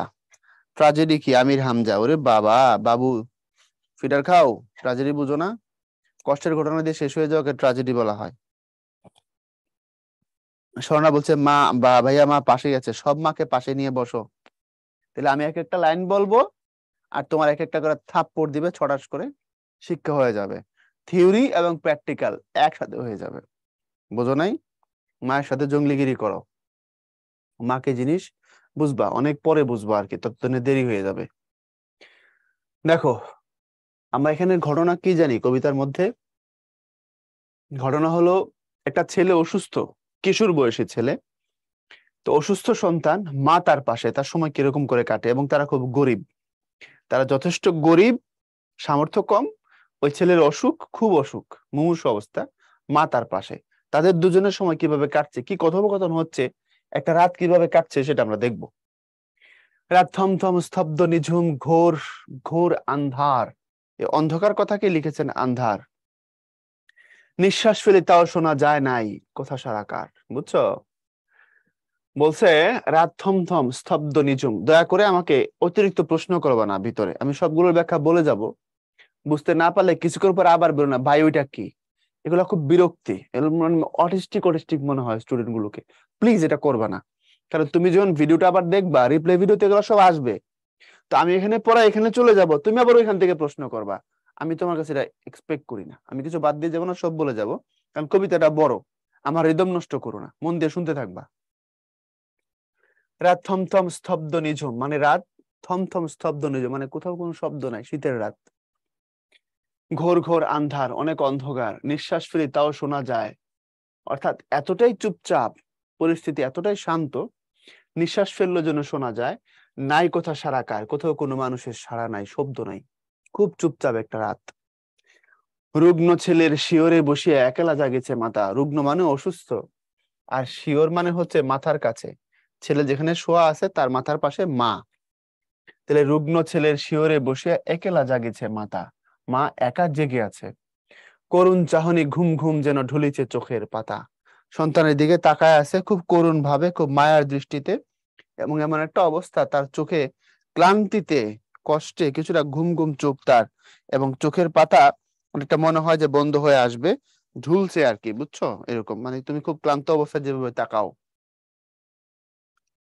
শিয়রের কাছে নিবু নিবু দ্বীপ ঘুরিয়া ঘুরিয়া জলে, তারই সাথে সাথে বিরহী মায়ের একেলা পরাণ দোলে। মাথার কাছে একটা প্রদীপ আছে, বাতি, গ্রামের যেরকম বাতি জ্বালানো হয় আর কি, তেলের বাতি, তখনকার সময়ের কথা তো এটা। নিবু নিবু দ্বীপ ঘুরিয়া ঘুরিয়া জ্বলে, নিবু নিবু দ্বীপ মানে যেটা নিভে যাচ্ছে মনে হয়, এটা ঘুরে ঘুরে এরকম করে জ্বলছে। তারই সাথে বিরহী মায়ের একেলা পরাণ দোলে। বিরহী মা বলা হয়েছে কেন? মায়ের পাশে আর কেউ নাই, মাকে সাহায্য করবে, মাকে সাপোর্ট দিবে, হ্যাঁ মাকে একটু সাহায্য করবে, এমন কেউ নাই। কথা কি বুঝাইতে পারছি? ভন ভন ভন জমাট বেঁধেছে বুনো মশকের গান, এদ ডোবা হতে বহিছে কঠোর পচা পাতার গান। বলছে ভন ভন ভন জমাট বেঁধেছে বুনো মশকের গান, মশক মানে এখানে মশা, বুঝছো? ডেঙ্গু মশা, তাই না? ভন ভন ভন জমাট বেঁধেছে বুনো মশকের গান, বুনো মশক মানে বনের, ঝোপঝাড়ের বন্য মশা, এটা বলা হয়েছে। বন্য শব্দটা হচ্ছে সাধু, চলিত ভাষায় বলা হয় বুনো, ওয়াইল্ড। তো ভন ভন করে বুনো মশকের গান শোনা যাচ্ছে, মানে ঘরের পাশ দিয়ে প্রচুর মশাও আছে। একটু সিচুয়েশনটা কল্পনা করো। এত ডোবা হতে বহিছে কঠোর পচান পাতার ঘান, এত ডোবা মানে বাড়ির পাশে একটা ডোবা আছে, ওটা নোংরা, পানি আছে, এবং ওখান থেকে তোমার গাছের পাতা ওই জায়গায় পড়ে পাতা টাতা পচে গেছে, এরকম ডোবাকে বলা হয় এদো ডোবা। কাদা আছে, পাতা আছে, পচে গেছে, এমন ডোবাকে এদো ডোবা বলে। এদো ডোবা হতে বহিছে কঠোর পচান পাতার ঘ্রাণ, ওখান থেকে পাচা পাতার বা কি বলে, পাতা যে পচে গেছে সেই ঘ্রাণ আসতেছে। ছোট কুঁড়ে ঘর, বেড়ার ফাঁকেতে আসিছে শীতের বায়ু, বুঝছো? ঘরটা ছোট, বেড়া দেওয়া, আর এর ফাঁক দিয়ে কি করতেছে, শীতের বাতাস ঢুকছে ঘরের ভিতর। শিয়রে বসে মনে মনে মাতা গণিছে ছেলের আয়ু। মাথার পাশে বসে, ওই সন্তানের মাথার পাশে বসে মা ছেলের আয়ু গুনতেছে, মানে আমার ছেলে না জানি কখন মারা যায়, আমার ছেলের এই অবস্থা, সে সুস্থ হবে কিনা না। কয়, মারে কত রাত আছে, কখন সকাল হবে, ভালো যে লাগে না, এমনি করিয়া কেবা শুয়ে থাকি কবে। ছেলে বলছে, বলছে মারে কত রাত আছে, অর্থাৎ রাত আর কত বাকি, কতক্ষণ পর সকাল হবে, কখন সকাল হবে, ভালো যে লাগে না, আমার ভালো লাগে না, এমনি করিয়া কেবা শুয়ে থাকে কবে। এভাবে এই লম্বা সময় এভাবে শুয়ে থাকে কে থাকে, আমার ভালো লাগে না। মা কয়, বাছা রে, বাছা মানে সন্তান, বাবা রে আমার, এরকম, বাছারে চুপটি করিয়া ঘুমতো একটি বার। ছেলে রেগে কয়, ঘুম যে আসে না, কি করিব আমি তার। মা বলতেছে, চুপ করে একবার একটু ঘুমাও না। ছেলে বলতেছে, ঘুম তো আসে না, তো আমি কি করব। পাণ্ডুর গালে চুমু খায় মাথা, সারা গায়ে দেয় হাত, পারে যদি বুকে যত স্নেহ আছে ঢেলে দেয় তারই সাথ। এই পাণ্ডুর শব্দের অর্থ হচ্ছে ফ্যাকাশে। এখন ফ্যাকাশে বুঝবে না আরেক দল। ফ্যাকাশে মানে হচ্ছে অনেকটা দেখতে রক্তহীন। অসুস্থ হয়ে গেলে যেমন তোমার রক্ত শূন্যতা, এনিমিয়া হয়ে যায়, ওটাকে তখন শরীর দেখলে মনে হয় যে সাদা হয়ে গেছে, রক্ত নাই, এটাকে বলে পাণ্ডুর। পাণ্ডুর গালে চুমু খায় মাতা, অর্থাৎ মা সন্তানকে স্নেহ করতেছে, সন্তানকে চুমু দিচ্ছে গালে, পাণ্ডুর গালে, অর্থাৎ ফ্যাকাশে গালে।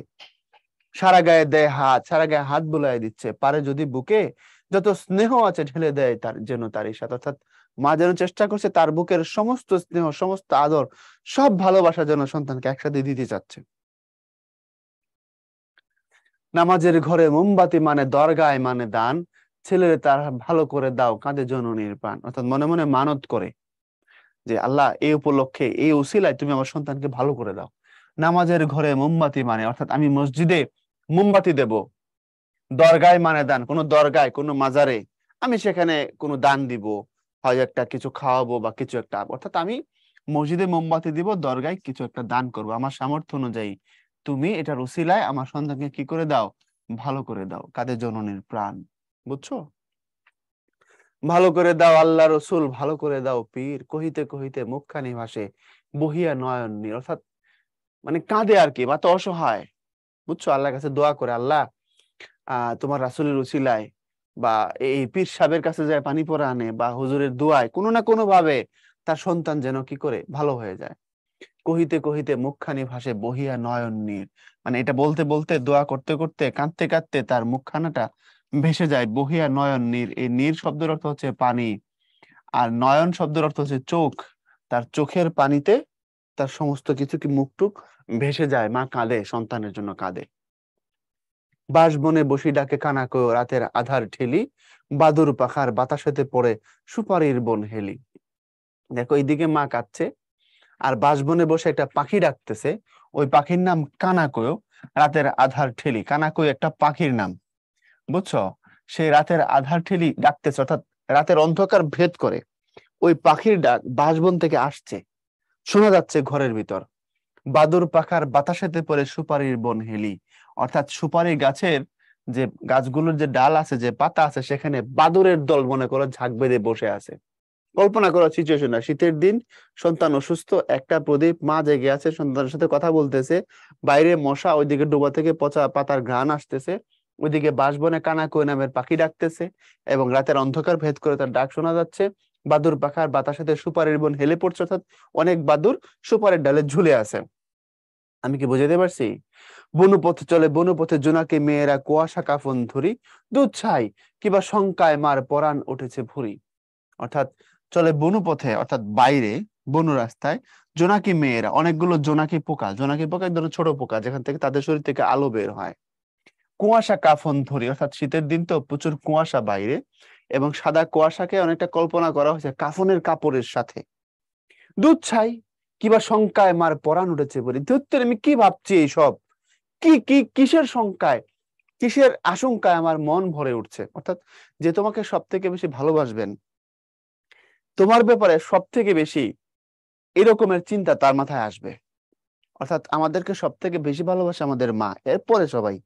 তো আমি যখন বাইরে আসবো, আমি যখন কোথাও যাব, আমি অসুস্থ হয়ে গেলে এরকমের মানে অনেক অশুভ চিন্তা মার মাথায় চলে আসে। হাইরে, আমার সন্তান না অ্যাক্সিডেন্ট করলো, তার না কোনো অসুবিধা হইলো, সে না অসুস্থ হয়ে পড়লো, এরকম। তো বাইরে যে জোনাকি মেয়েরা যাচ্ছে, এটাকে মায়ের কাছে মনে হয়েছে যে জোনাকের আলো কুয়াশার ভিতরে যেন কাপড়ের কালার তার চোখের সামনে ভাসে উঠতেছে, না জানে আমার সন্তানের কি হয়ে যায়। আবার মা নিজেকেই বোঝাচ্ছে, ধুত্তুরি, কি ভাবতেছি আমি। এই শঙ্কা মানে কি? দুশ্চিন্তা। মায়ের পরাণ ওঠে যে ভরি, মা তো মা, এর সাথে আর কোনো তুলনা হবে না। খুবই সিম্পল। আমরা এখন সবাই জানি এই সায়েন্সের যুগে বা এই ইউটিউব ফেসবুকের যুগে অনেক গুরুত্বপূর্ণ তথ্য আমাদের মধ্যে শেয়ার হয়।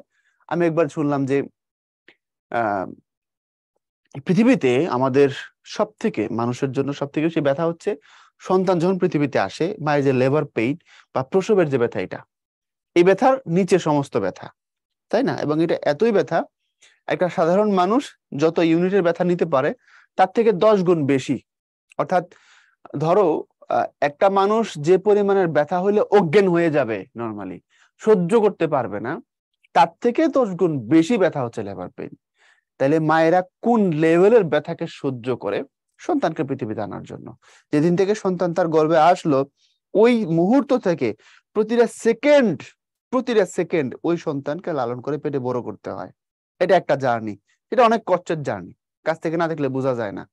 এবং ওই সন্তান পৃথিবীতে আসার সময় কতটা ব্যথা, কতটা কষ্ট সে মায়ের, সে সন্তান পৃথিবীতে আসলো, তারপরে আবার আরেকটা জার্নি শুরু হয়। প্রতিটা সেকেন্ড তাকে আগলায়। একটা মানব শিশু জন্মানোর পরে কতটা অসহায় একটু চিন্তা করো।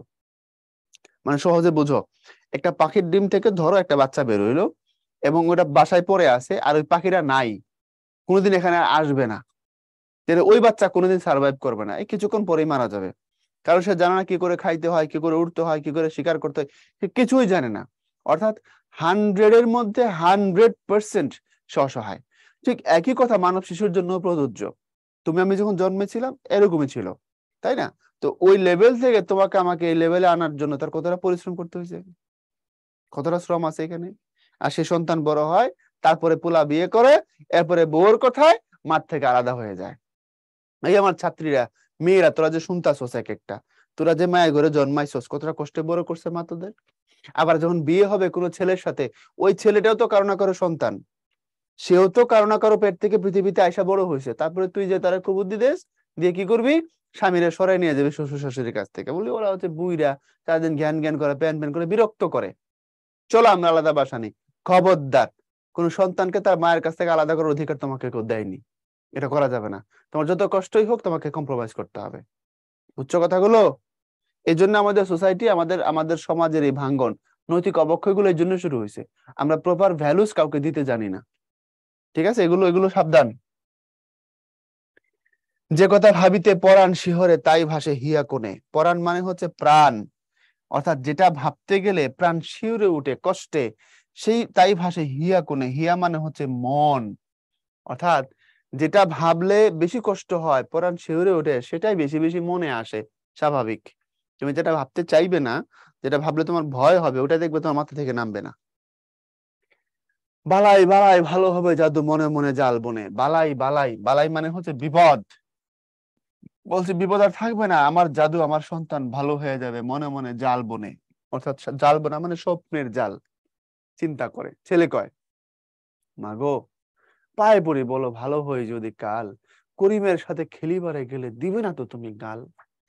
অর্থাৎ আমি তোমার পায়ে ধরে বলি, যদি আমি সুস্থ হয়ে যাই, আর আগামীকাল যদি আমি করিমের সাথে খেলতে যাই, তাহলে বলো তুমি তো আমাকে গালাগাল দিবে না। অর্থাৎ সন্তান তার স্মৃতিচারণ করছে আর কি, বালাই বালাই ভালো হবে জাদু, মনে মনে জাল বলে। ছেলে কয়, মাগো, পায়ে পড়ি বলো ভালো হয় যদি কাল, আমি যদি কাল সুস্থ হয়ে যাই, আমি করিমের সাথে যদি খেলতে যাই, তুমি আমাকে গালাগাল দেবে না তো? অর্থাৎ অনেক সময় মায়েরা ছেলেদের বেশি খেলাধুলা করলে ধরে নিয়ে আসে, পছন্দ করে না, আসো বসো পড়ো, এরকম যে করিমের সাথে খেলতে গেলে তুমি তো আমাকে গালাগাল দিবে না তো, বলো। আচ্ছা মা বলো, এমন হয় না রহিম চাচার ঝাড়া, এখনই আমার এত রোগ হতে করিতে পারি তো খাড়া। অর্থাৎ ছেলে আশা করতেছে, রহিম চাচা যদি আমাকে ঝাড়ফুঁক করতো, ঝাড়া মানে ঝাড়ফুঁক দেওয়া আর কি, ঝাড়ফুঁক দিত, এখনই আমার এত রোগ হতে করিতে পারিত খারাপ, অর্থাৎ চাচা এমন ভাবে একটা ফু দিয়ে দিত, আমি এখনই সুস্থ হয়ে যাইতাম, আমি এখন একদম ফিট হয়ে যাইতাম। মা কেবল বসে রুগ্ন ছেলের মুখ পানে আঁখি মেলে, ভাষা ভাষা তার যত কথা যেন সারা প্রাণ দিয়ে গেলে। মা তার পাশে বইসা, রুগ্ন ছেলের পাশে বইসা মুখের দিকে তাকায়া, আঁখি মানে হচ্ছে চোখ, আঁখি মানে চোখ, মা সন্তানের চোখের দিকে তাকায়া ভাবে। আর তার ভাষা ভাষা কথা, অর্থাৎ ছেলে তো অসুস্থ, তার সব কথা তো একদম পরিষ্কার বোঝা যায় না, এই জন্য বলছে ভাষা ভাষা যত কথা যেন সারা প্রাণ দিয়ে গেলে, এবং মা যেন তার কথাগুলো মনোযোগ দিয়ে শুনতে থাকে, গিলতে থাকে। শোনো মা, আমার লাটাই কিন্তু রাখিও যতন করে। লাটাই মানে হচ্ছে ঘুড়ি উড়ায় না, যে যেটার মধ্যে সুতা পেঁচায় রাখে, যে এরকম ধরে ধরে টানে, এরকম হাতে যেটা রাখে, ওটাকে বলা হয় লাটাই। বলছে শোনো মা, আমার লাটাই কিন্তু রাখিও যতন করে, অনেক যত্ন করে রেখে দিও, রাখিও ঢ্যাপের মোয়া, বেঁধে তুমি 7 নরিশিকা ভরে। এখন ঢ্যাপের মোয়া কি, আমি লিখে দিচ্ছি, দেখো। এই ঢ্যাপ, ঢ্যাপ মানে হচ্ছে শাপলার ফুল, সোজা কথা। এখন বর্ষাকাল না, এখন তুমি ঢ্যাপ পাবা, এখন আছে ঢ্যাপ। শাপলা গাছ যেখানে ফুলটা ফুটে থাকে, তার পাশে একটা ফল হয় শাপলার, ওটার উপরের ছালটা ফেলাই দিলে ভিতরে দানা দানা আছে, কিছুটা ড্রাগন ফলের দানার মতো, তবে দানাটা একটু কালো হয়, সাদাও হয়। ওই দানাটা, ড্যাপটা পরিপূর্ণ হলে, পুষ্ট হইলে ওই দানাটাকে শুকানো যায়, শুকায় কিছুটা চালের মতো করা যায় এটাকে, বুঝছো, শুকনো খুব ছোট হয়। ওটা দিয়ে দেখবা মুড়ি ভাজে গ্রামের মেয়েরা, তোমরা এগুলো শহরের ছেলেপেলে বুঝবা না, এখনকার গ্রামের ছেলেপেলে ওগুলো দেখে নেই। ওটা দিয়ে মুড়ি ভাজা যায়, এবং ওই মুড়ি দিয়ে মোয়া হয়, এটাকে বলে ঢ্যাপের মোয়া। তুমি চাইলে একটা ইউটিউব একটা চ্যানেলে একটা ভিডিও আছে, যেটা দেখতে পারো, আমি লিখে দিই। ইউটিউবে গিয়ে সার্চ করবা ভিলেজ লাইফ উইথ শম্পা, এটা একটা ইউটিউব ভিডিওর চ্যানেলের নাম, হ্যাঁ। ওর চ্যানেল একটা ভিডিও আছে, এই মেয়েটার বাড়ি ময়মনসিংহ বা টাঙ্গাইল জামালপুরের দিকে হবে, তোমাদের বয়সী 9-10 বা কলেজ পড়া বয়সী একটা মেয়ে, গ্রামীণ বিভিন্ন রান্না বান্না বিভিন্ন জিনিসও দেখায়, ওটা ভাবি আছে সাথে বা ভাই, ওরা রান্না বান্না করে দেখায়। ওদের চ্যানেল আমি গতবার দেখছি ভিডিওটা, গতবার বর্ষার সময় এই ঢ্যাপ দিয়ে ওরা হচ্ছে মোয়া বানাইছে, পুরা প্রসেসটা এখানে আছে। অনেকেই চিনে এটা, হ্যাঁ অনেকে চিনে এখানে, রাইট। ঢ্যাপ কাঁচা খাওয়া যায় কিনা, হ্যাঁ কাঁচা খাওয়া যায়, অনেকে ভেটও বলে, হ্যাঁ ভেট বলে। যেমন আমরা আমাদের এলাকা, আমার ব্রাহ্মণবাড়িতে আমরা একে বলি বেট, ভেট না বেড বলে, ডিরেক্ট আমরা বেড বলি, যে বেড খাইছি। এবং প্রচুর পরিমাণে আমরা খাইতাম এটা, বর্ষায় প্রচুর পরিমাণে খাইতাম। কলা গাছের ভেলা দিয়ে গিয়ে ওরা তুলে তুলে আনতাম, নৌকায় তুলে আনতাম, কোনো পানিতে নামতাম, তুলে আনতাম। বর্ষার শেষ দিক থেকে এটা হয়, কারণ বর্ষা হলে তো এটা হওয়ার জন্য টাইম লাগে, এবং এটা আমরা প্রচুর খাইছি। বুঝতে পারছো কথাটা? তো বাঙালি ছেলে পেলে এখন এগুলো চিনে না, এই জন্য আমি প্রায় সময় বলি যে তুমি যদি পাট পচার গন্ধ কেমন না জানো, আর শাপলায় কলা গাছের ভেলায় চলে যদি শাপলা ফুল না তুলো, তুমি কেমন বাঙালি আমার ডাউট আছে। পাট পচার গন্ধ কেমন জানো না, আর কলা গাছের ভেলায় তুলে তুমি কোনো চরে কোনোদিন শাপলা ফুল তুলো নাই, তুমি প্রপার বাঙালি কিভাবে, আমার ডাউট আছে। আমি গত পরশুদিন বাড়ি গেছিলাম একটা জরুরি কাজে, সকালে গেছি, রাতে আবার চলে আসছি। তো আমার একটা ভাগিনা আছে, ও গেলেই আমি ওর বাইকে চড়ে বিভিন্ন জায়গায় ঘুরি। তো খুব জরুরি কাজে গেছি, তাও আমি বলছি চলটা চক্কর দিয়ে আসি কিছু দূর। তো একদিক দিয়ে যাচ্ছি, এটা ব্রিজের উপরে, নিচ দিয়ে ছোটখাটো নদী, বিলের পানি যাচ্ছে। উত্তর পাশে হচ্ছে প্রচুর পাট জাগ দেওয়া হয়েছিল, পাটগুলা পচে গেছে, এটাকে তোলার সময় হয়েছে, এখন পাট থেকে পাট খুঁড়ি যেভাবে বের করে, পাটটা যেভাবে আলাদা করে, ওই ওই কাজটা করতেছে আর কি। আর আমি দাঁড়া দাঁড়া, 1 বছর পরে বেটা ওই পাট তোলা দেখতেছে, পাট পচার গন্ধ নেই না কতদিন হইলো। আমি দাঁড়াইছি, দাঁড়াই, আমি বললাম একটু পাট পচার গন্ধ নিব। এখন আমি জানি তোরা বলতেছিস ভাই পচা গন্ধ নেওয়ার জন্য আপনি দাঁড়াইছেন, তো সব পচা গন্ধ তো খারাপ হয় না। আমরা যে দই খাই, এটা তো পচা দুধ, দই তো খাও না, তখন তো একদম মানে লুঙ্গি কাঁচা দিয়ে খাও, তো সেটা তো তুমি জানো সায়েন্সের ছেলে হিসেবে বা সায়েন্সের স্টুডেন্ট হিসেবে, ওটা মূলত পচা দুধ, অর্থাৎ ব্যাকটেরিয়া সেটাকে পচায় ফেলে, সেটা দই হয়। তখন ওই দই আমরা মিষ্টি দিয়ে খাই, কেউ কেউ টক খায়। তো সব পচা খারাপ হয় না। আর পাট পচার গন্ধ যেটা, এটা যারা বাঙালি সত্যিকারের গ্রামের মানুষ, ওরা বুঝবে, ওরা মিস করে। যারা গ্রামের মানুষ না, তারা এটা বুঝবে না, ওই ওই জিনিসের সাথে তাদের কোনো সম্পর্ক নাই। তো কেউ ভালো বলে কেউ খারাপ বলে সেটা ভিন্ন বিষয়, কিন্তু এটা একটা বাঙালিত্বের ধারা আমি মনে করি।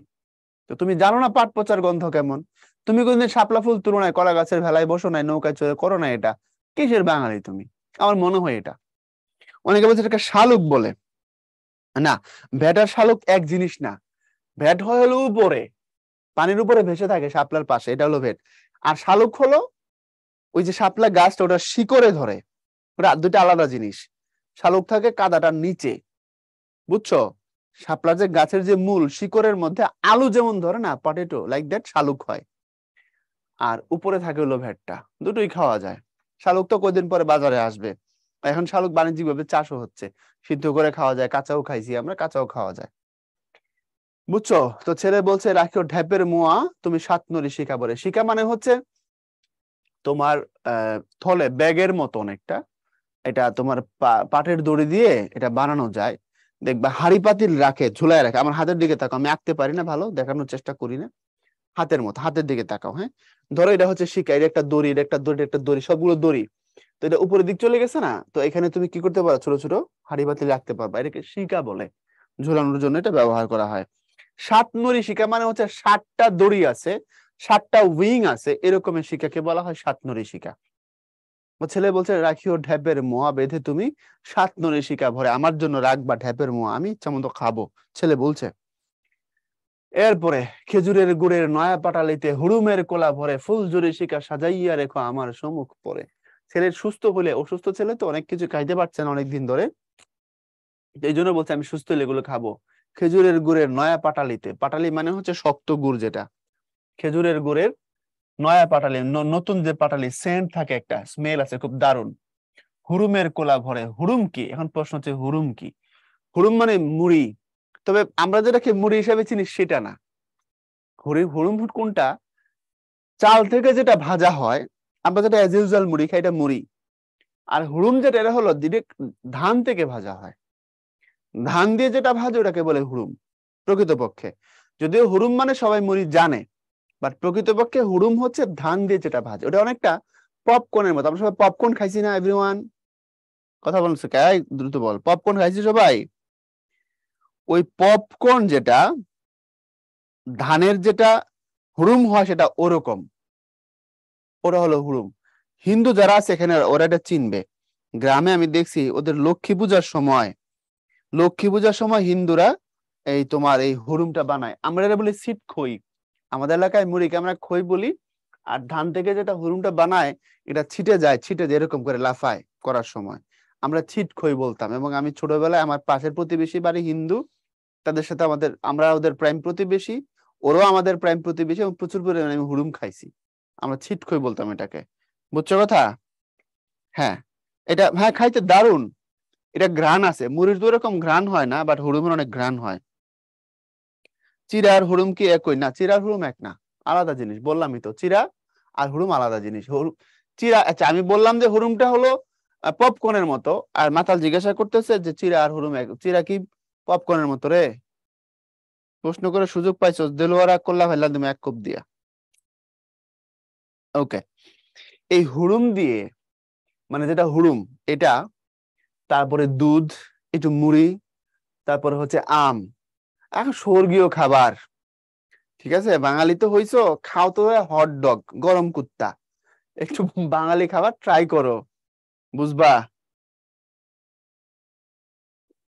ধানের খই আর হুড়ুম কি একই? হ্যাঁ, ধানের খইটাই তো বললাম হুড়ুম।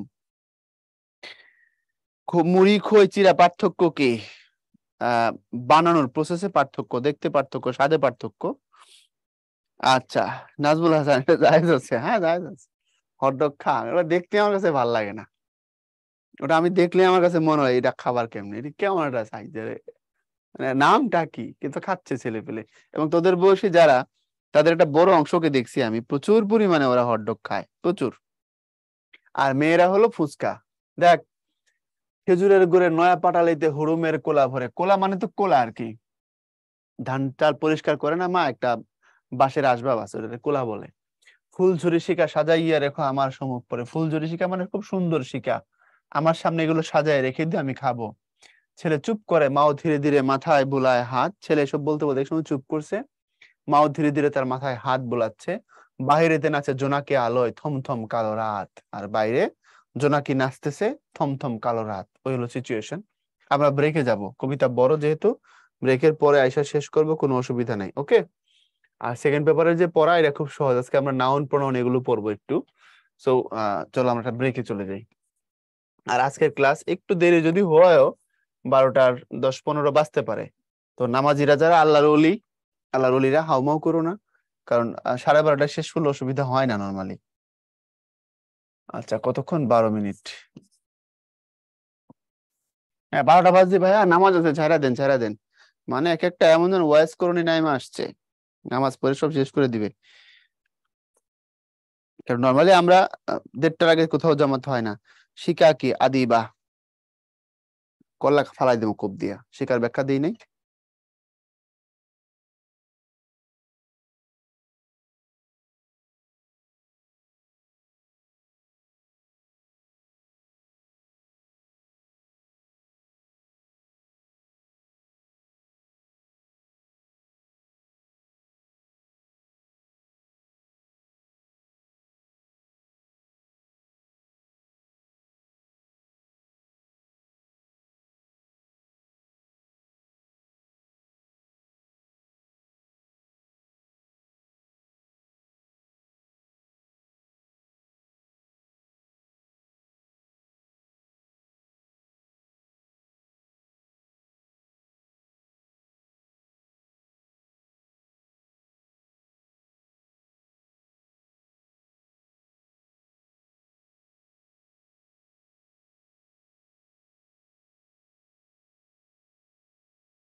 রেডি সবাই? আচ্ছা, এই ব্রেকের মাঝখানে কারা কারা হচ্ছে ভিডিওটা দেখছোস?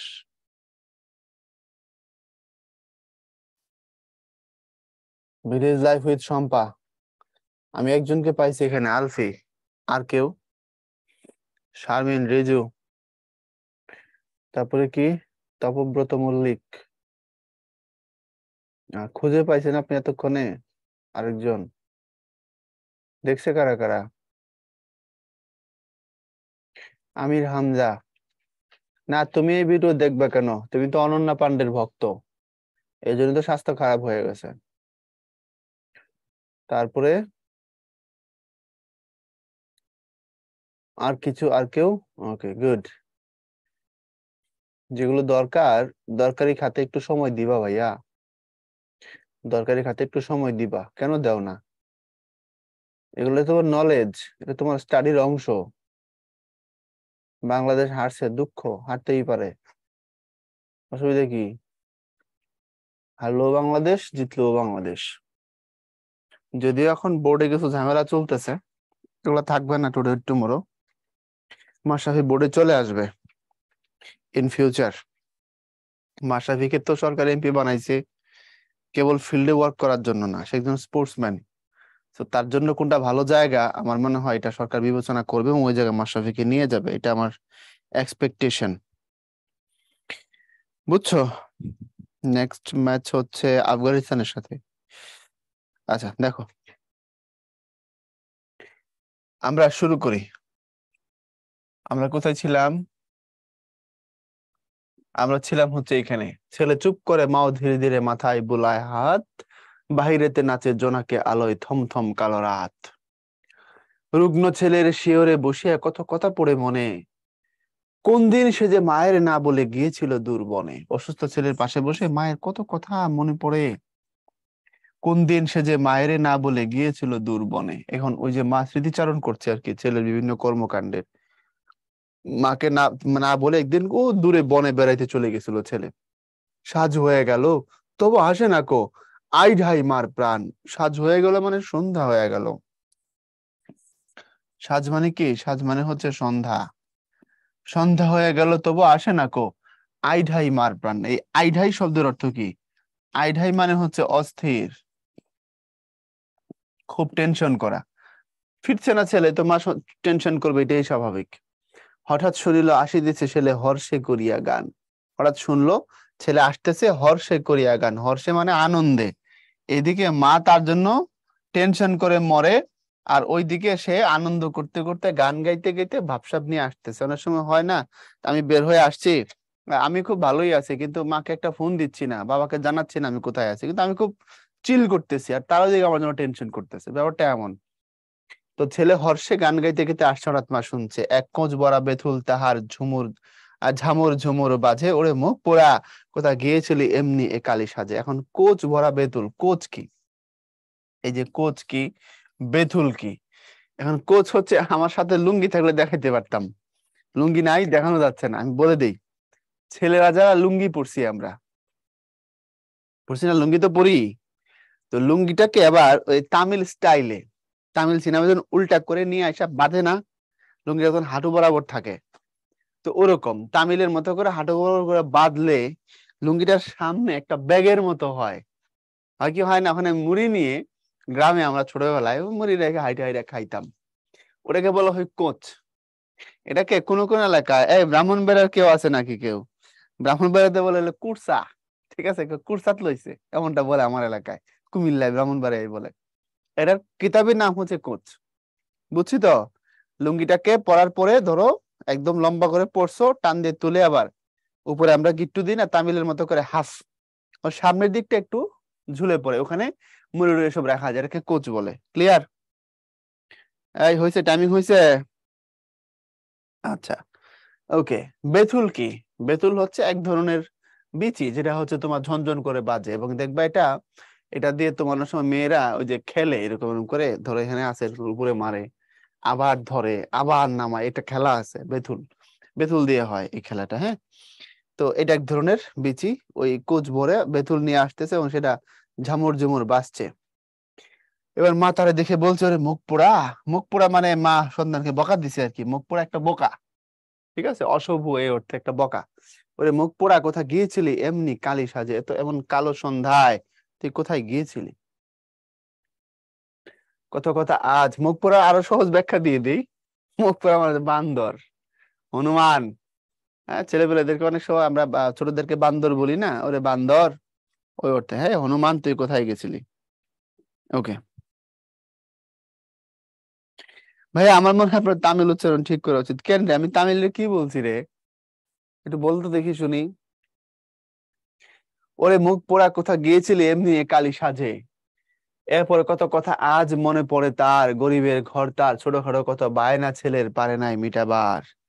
এবার মায়ের মনে হচ্ছে যে আজকে আমি অনেক সময় আমার এমন হয়েছে, আমার সন্তান অনেক কিছু আমার কাছে চাইছে, বাট আমি কি করতে পারি নাই, আমি তার সেই চাহিদাগুলো কি মিটাইতে পারি না, আমি তাকে দিতে পারি নাই। মায়ের এখন ছেলের জন্য কষ্ট হচ্ছে আর কি, সন্তানের এই অভাব যে তাকে দিছে এই জন্য কষ্ট হচ্ছে। তার গরিবের ঘর, ছোটখাটো কত বায়না ছিল, এটা মা মিটাইতে পারে নাই। আরঙের দিনে পুতুল কিনিতে পয়সা জোটেনি তাই। আরং মানে হচ্ছে গ্রাম্য মেলা, যেটা বৈশাখী মেলাটা হয় এটাকে আড়ং বলে, বুঝছো। আড়ং এর দিনে পুতুল কিনিতে ছেলে টাকা চাইছিল, চাইলে ছেলেকে মা টাকা দেয় নাই। গ্রামে একটা ধারণা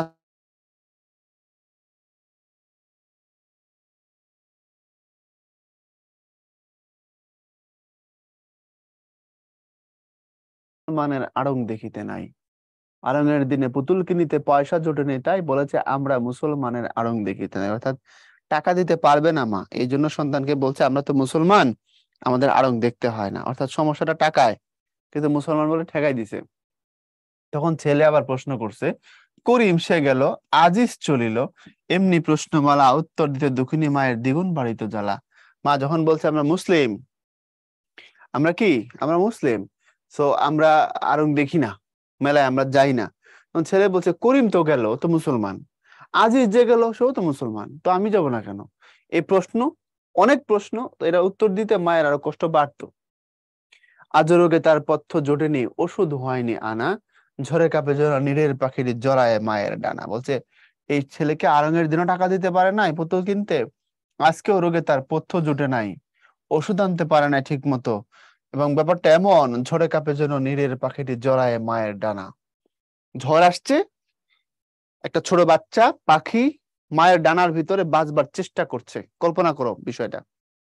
নিড়ে মানে বাসায়, মায়ের ডানার নিচে একটা ছোট্ট পাখি সার্ভাইভ করার যে ট্রাই করছে, ব্যাপারটা এমন ওই সন্তানের জন্য।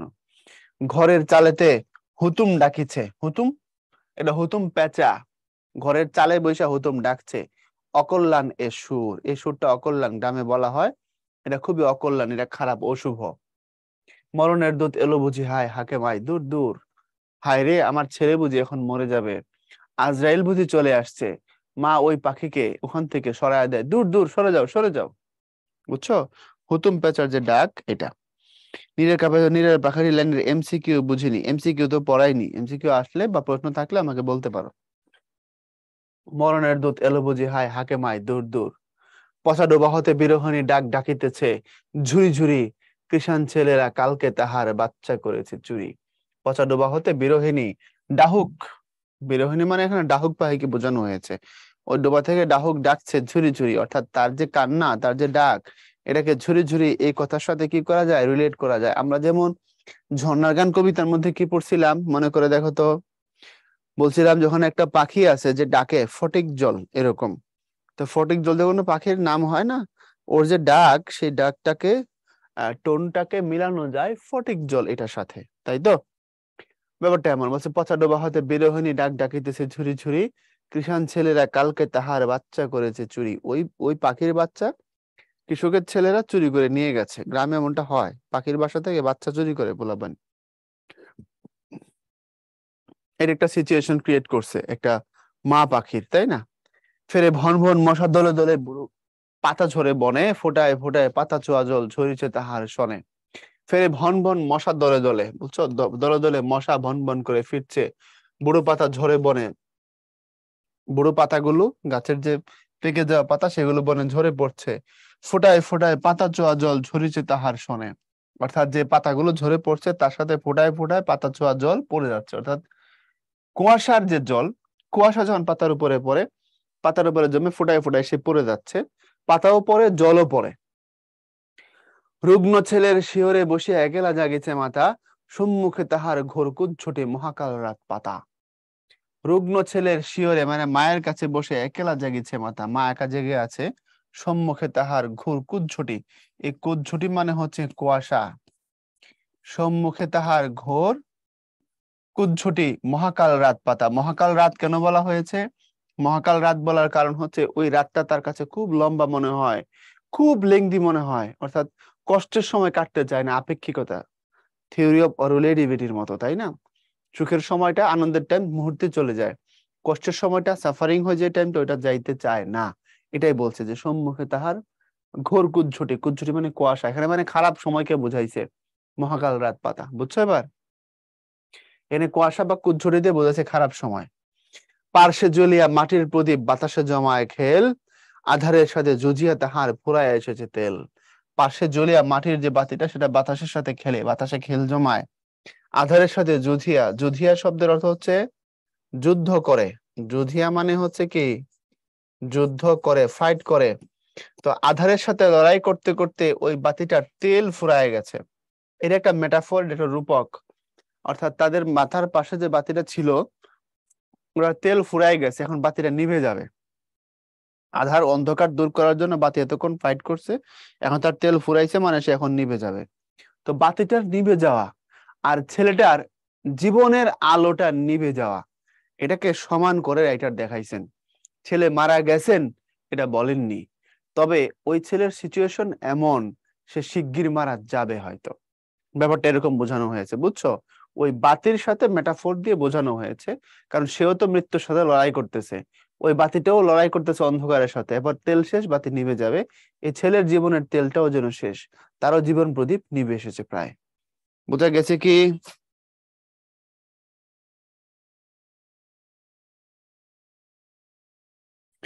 আদিবা বলছে ছেলেটার কি ডেঙ্গু ম্যালেরিয়া হয়েছিল?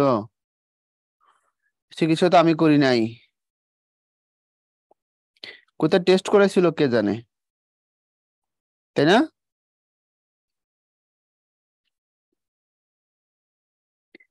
রাফিন, ছেলেটা মরে নাই, মরে গেছে এটা বলা হয় নাই, তবে মরে যাবে এটা বোঝানো হয়েছে, বুঝছো এবার? বেঁচে ওঠার কোনো সম্ভাবনা এখানে দেখানো হয়নি। পচান, পচে গেছে এমন নয়ন নীর মানে আরঙের দিন মানে নামাজের ঘর মানে সমস্ত কিছু বলছি তোমাদের, অতিরিক্ত শব্দ টিকা দিয়ে দিছি। আরং শব্দের অর্থ কি আমরা এখান থেকে আর সময় না নেই, কারণ কবিতা টাইম নিয়ে ধরে ধরে প্রতি লাইন ধরে বলছি। ইয়েস অর নো কথা বলো। ঠিক। সেটা বাবা নাই, মনে হয় নাই, কারণ বাবা থাকলে এখানে বাবার কথা আসতো। হ্যাঁ, বাবার প্রসঙ্গ আনা হয়নি। জসিমউদ্দিনের জীবনের লেখাগুলো তোমরা তো ছোট, বড় হলে এগুলো জানতে পারবা। জসিমউদ্দিনের প্রচুর লেখা আছে বাস্তব জীবনের অভিজ্ঞতা থেকে নেওয়া, খুব কাছ থেকে নেওয়া। যেমন একটা বিখ্যাত কবিতা আছে জসিমউদ্দিনের, আসমানি, ওই কি করো এখন পাবা, আসমানি কবিতাটা খুব দারুণ। আসমানিদের দেখতে যদি তোমরা সবে চাও, রহিমউদ্দির ছোট্ট বাড়ি রসুলপুরে যাও। বাড়ি তো নয়, পাখির বাসা, ভেন্না পাতার ছানি, একটু খানি বৃষ্টি হলেই গড়িয়ে পড়ে পানি। এটা ইতিহাসে পাওয়া গেছে, জসিমউদ্দিনের জীবনীতে উনিও বলছেন, বা সবাই জানে এটা। উনি যখন কবি তখন আসমানি নামে একটা ছোট্ট মেয়ের সাথে তার দেখা হয়েছিল। কৃমি রোগ, শরীর শুকনা, পেটটা বড় হয়ে আছে, অপুষ্টি, হ্যাঁ, ছোট্ট একটা ঘরে থাকে, খুব খারাপ আসমানিদের আর্থিক অবস্থা। ওই মেয়েকে নিয়ে লিখছিলেন এই কবিতাটা, আসমানি। এবং আমার যদি ভুল না হয়, ওই আসমানি মেয়েটা মারা গেছে 2008-9 সালের দিকে, এই অল্প কয়েক বছর আগে আসমানি মারা গেছে। যে আসমানি তখন ছোট, জসিমউদ্দিন তাকে নিয়ে কবিতাটা লিখেছিলেন, সেই আসমানির কথা বলছি, বুঝেছো কথা? তারপরে হচ্ছে তোমার এই যে আমরা এখন যে পড়লাম পল্লী জননী, হতে পারে এমন কোনো কিছু একটা উনি দেখেছেন, বা তার কাছাকাছি কোনো সিচুয়েশন ওনার চোখের সামনে ছিল, যেটাকে উপজীব্য করে পরে তিনি কবিতা লিখে ফেলছেন। নকশিকাঁথার মাঠে যে নায়ক দেখানো হয়েছে রূপাই বা রূপা মিয়া, ময়মনসিংহ অঞ্চল উনি যখন কাজ করেন, ময়মনসিংহ অঞ্চলের গানগুলো সংগ্রহ করেছিলেন তিনি, যেগুলোকে আমরা ময়মনসিংহ গীতিকা বলি, তারপরে পালা গান, কাহিনী কাব্য যেগুলো আর কি, এলাকায় আগে পালা হইতো না, এখন তো সিনেমা দেখে মানুষ, তখন তো এসব ছিল না। পালা হইতো, পালা মানে গল্পের মতো করে কাহিনী শোনানো হইতো, আর্টিস্টরা সেটা শোনাইতো, মানুষ ভিড় করে বসতো। যাত্রা পালার মতোই, কিছুটা অভিনয় ছিল না, শোনানো হতো। এরকম ময়মনসিংহ অঞ্চলে প্রচুর পালা গান আছে, তারপরে সঙ্গীত আছে, বিভিন্ন কিছু। জসিমউদ্দিন এটা সংগ্রহ করেছেন 23, 24, 25, 26 এই সময়টায়, 1923, 24, 25, 26, 27, 28 ওই সময়টায়। তিনি তখন যুবক, সাইকেলে করে গ্রামে গ্রামে ঘুরতেন। তখন তার একজনের সাথে পরিচয় হয়েছিল। ওই ছেলের নাম হচ্ছে রূপা, বা রূপা মিয়া, বা রূপাই, যেভাবেই বলো। বয়সে জসিমউদ্দিনের সামান্য জুনিয়র। বুঝেছো কথা? এই রূপা মিয়ার জীবনে একটা কাহিনী আছে, সেটা কি? রূপা মিয়া একটা মেয়েকে পছন্দ করতো, কিন্তু তাকে পায় নাই। সামহাও রূপা মিয়া ওই মেয়ের সাথে আর তার বিয়ে হয় না, কিন্তু পছন্দ করতো, এই পর্যন্তই। তো এটা জসিমউদ্দিন শুনছেন তার কাছ থেকে। শুনে বাকিটুকু কল্পনায়, রূপার প্রেম সাজাইছেন কল্পনায়, বাকি সমস্ত কাহিনী, গ্রামে লাঠিয়াল বাহিনী, ঝগড়া, মামলা হওয়া, রূপা মিয়া নিরুদ্দেশ হয়ে যাওয়া, তার স্ত্রী সাজু একা হয়ে যাওয়া, স্বামীর বিরহে সাজু এক সময় মারা যাওয়া, সমস্ত কিছু উনি কল্পনায় সাজাইছেন। এই নকশিকাঁথার মাঠের যে চরিত্রটা আছে রূপা বা রূপাই, এটাই সত্য, বাকি সব কল্পনা। এবং এই রূপাই মারা গেছে ইত্যাদি যে রূপাইকে দেখানো হয়েছিল, তোমরা বড়দের জিজ্ঞাসা করলে জানতে পারবা, 4, 5, 6 সালের দিকে। তখন রূপাই বৃদ্ধ হয়ে গেছে, মানে 100 বছরের কাছাকাছি হয়ে গেছে রূপার তখন বয়স, তাই না? বা 100 হয়ে গেছে। বৃদ্ধ রূপাই, যাকে নিয়ে জসিমউদ্দিন এই কথা লিখেছেন, তার সাথে হানিফ সংকেতের দেখা, এবং হানিফ সংকেত তার সাক্ষাৎকার নিয়েছেন। রূপাই, কালো লোকটা, আমরা দেখেছি ইত্যাদিটা। আচ্ছা, 2012 সালে মারা গেছে আসমানি বেগম। হ্যাঁ, একজন শেয়ার করেছো, তোমাকে ধন্যবাদ সোহাইব। আসমানি 2012-তে মারা গেছে। আচ্ছা, তোমাদের 6-এর বইও ছিল। হ্যাঁ, তো এই হচ্ছে সেগুলো। তো আসমানি বলো, রূপা বলো, হ্যাঁ, জসীমউদ্দিনের সব, পৃথিবীর সব রাইটারের লেখা বাস্তব জীবনের সাথে মিল, কারণ জীবনকে কল্পনা করেই তারা লিখেন। তো জসীমউদ্দিনের গুলো এমন যে আগে তিনি চরিত্রটাকে দেখেছেন, তারপরে সেটাকে নিয়ে আসছেন কবিতার মধ্যে, এই আর কি। এরকম প্রচুর লেখা আছে জসীমউদ্দিনের। আসমানি কত বছরে, আমি আমি জানি না, আসমানির বয়সটা আমি জানি না, তবে এই মহিলা মারা গেছেন, পত্রপত্রিকা ব্যাপক লেখালেখি হয়েছে তখন, যে জসীমউদ্দিনের আসমানি আর নেই, মারা গেলেন জসীমউদ্দিনের আসমানি, এরকম। বুঝছো? যাকে নিয়ে লেখা, এবং আসমানি সেটা জানতো যে তাকে নিয়ে জসীমউদ্দিন কবিতা লিখেছে। আচ্ছা, দেখো, এগুলো কি বলতে হবে ভাই? আর দরকার নাই মনে হয়, না? খুবই সিম্পল, আমরা সামনে চলে যাই, কি বলো?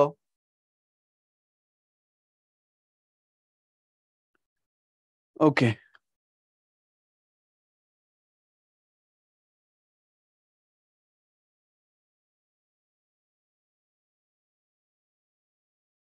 বশিরের মা অসুস্থ, বশিরকে শহরের নামে হাসপাতালে চিকিৎসা করাচ্ছেন।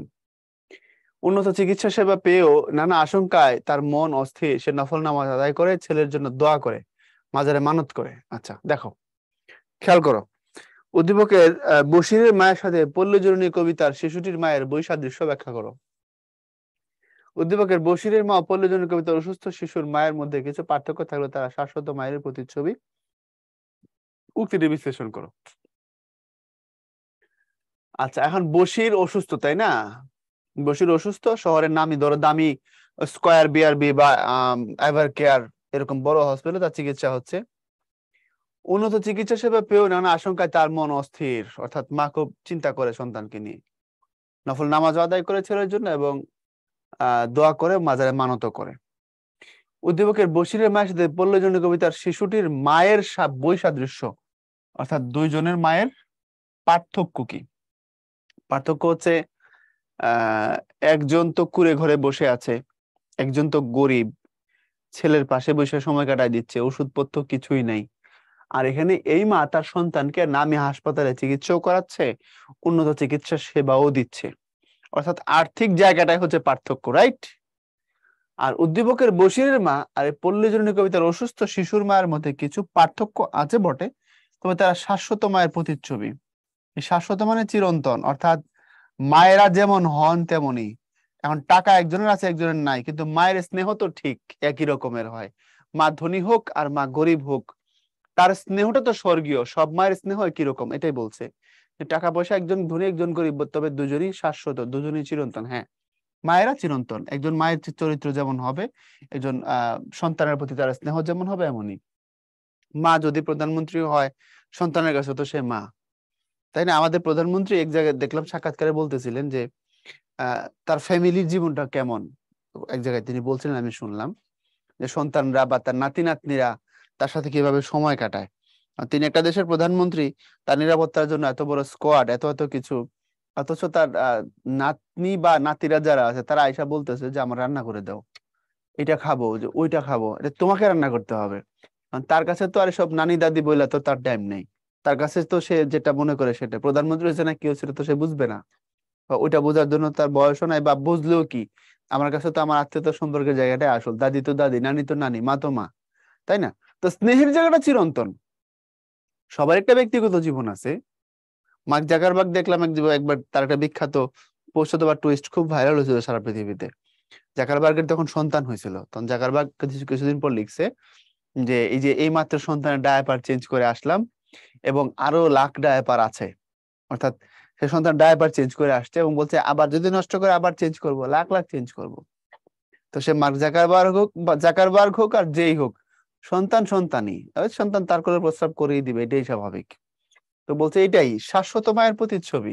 সব মা একই রকম, টাকা পয়সা দুজনের হয়তো ভিন্নতা আছে, তাদের মধ্যে পার্থক্য আছে, বাট মায়ের চিরন্তন চিত্র এটা ব্যাখ্যা করে দিবা, সিম্পল। Yes no?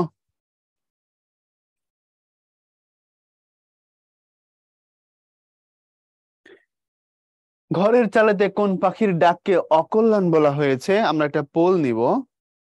পোলটার জন্য সময় পাবা তোমরা 1 মিনিট, কারণ পোলটা একটু কঠিন আছে, বুঝে শুনে অ্যান্সার দিও।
পোলটা তোমরা পারছো, ভালো, কিন্তু পোলটা একটু কঠিন ছিল ভাইয়া। কঠিন ছিল কোন অর্থে?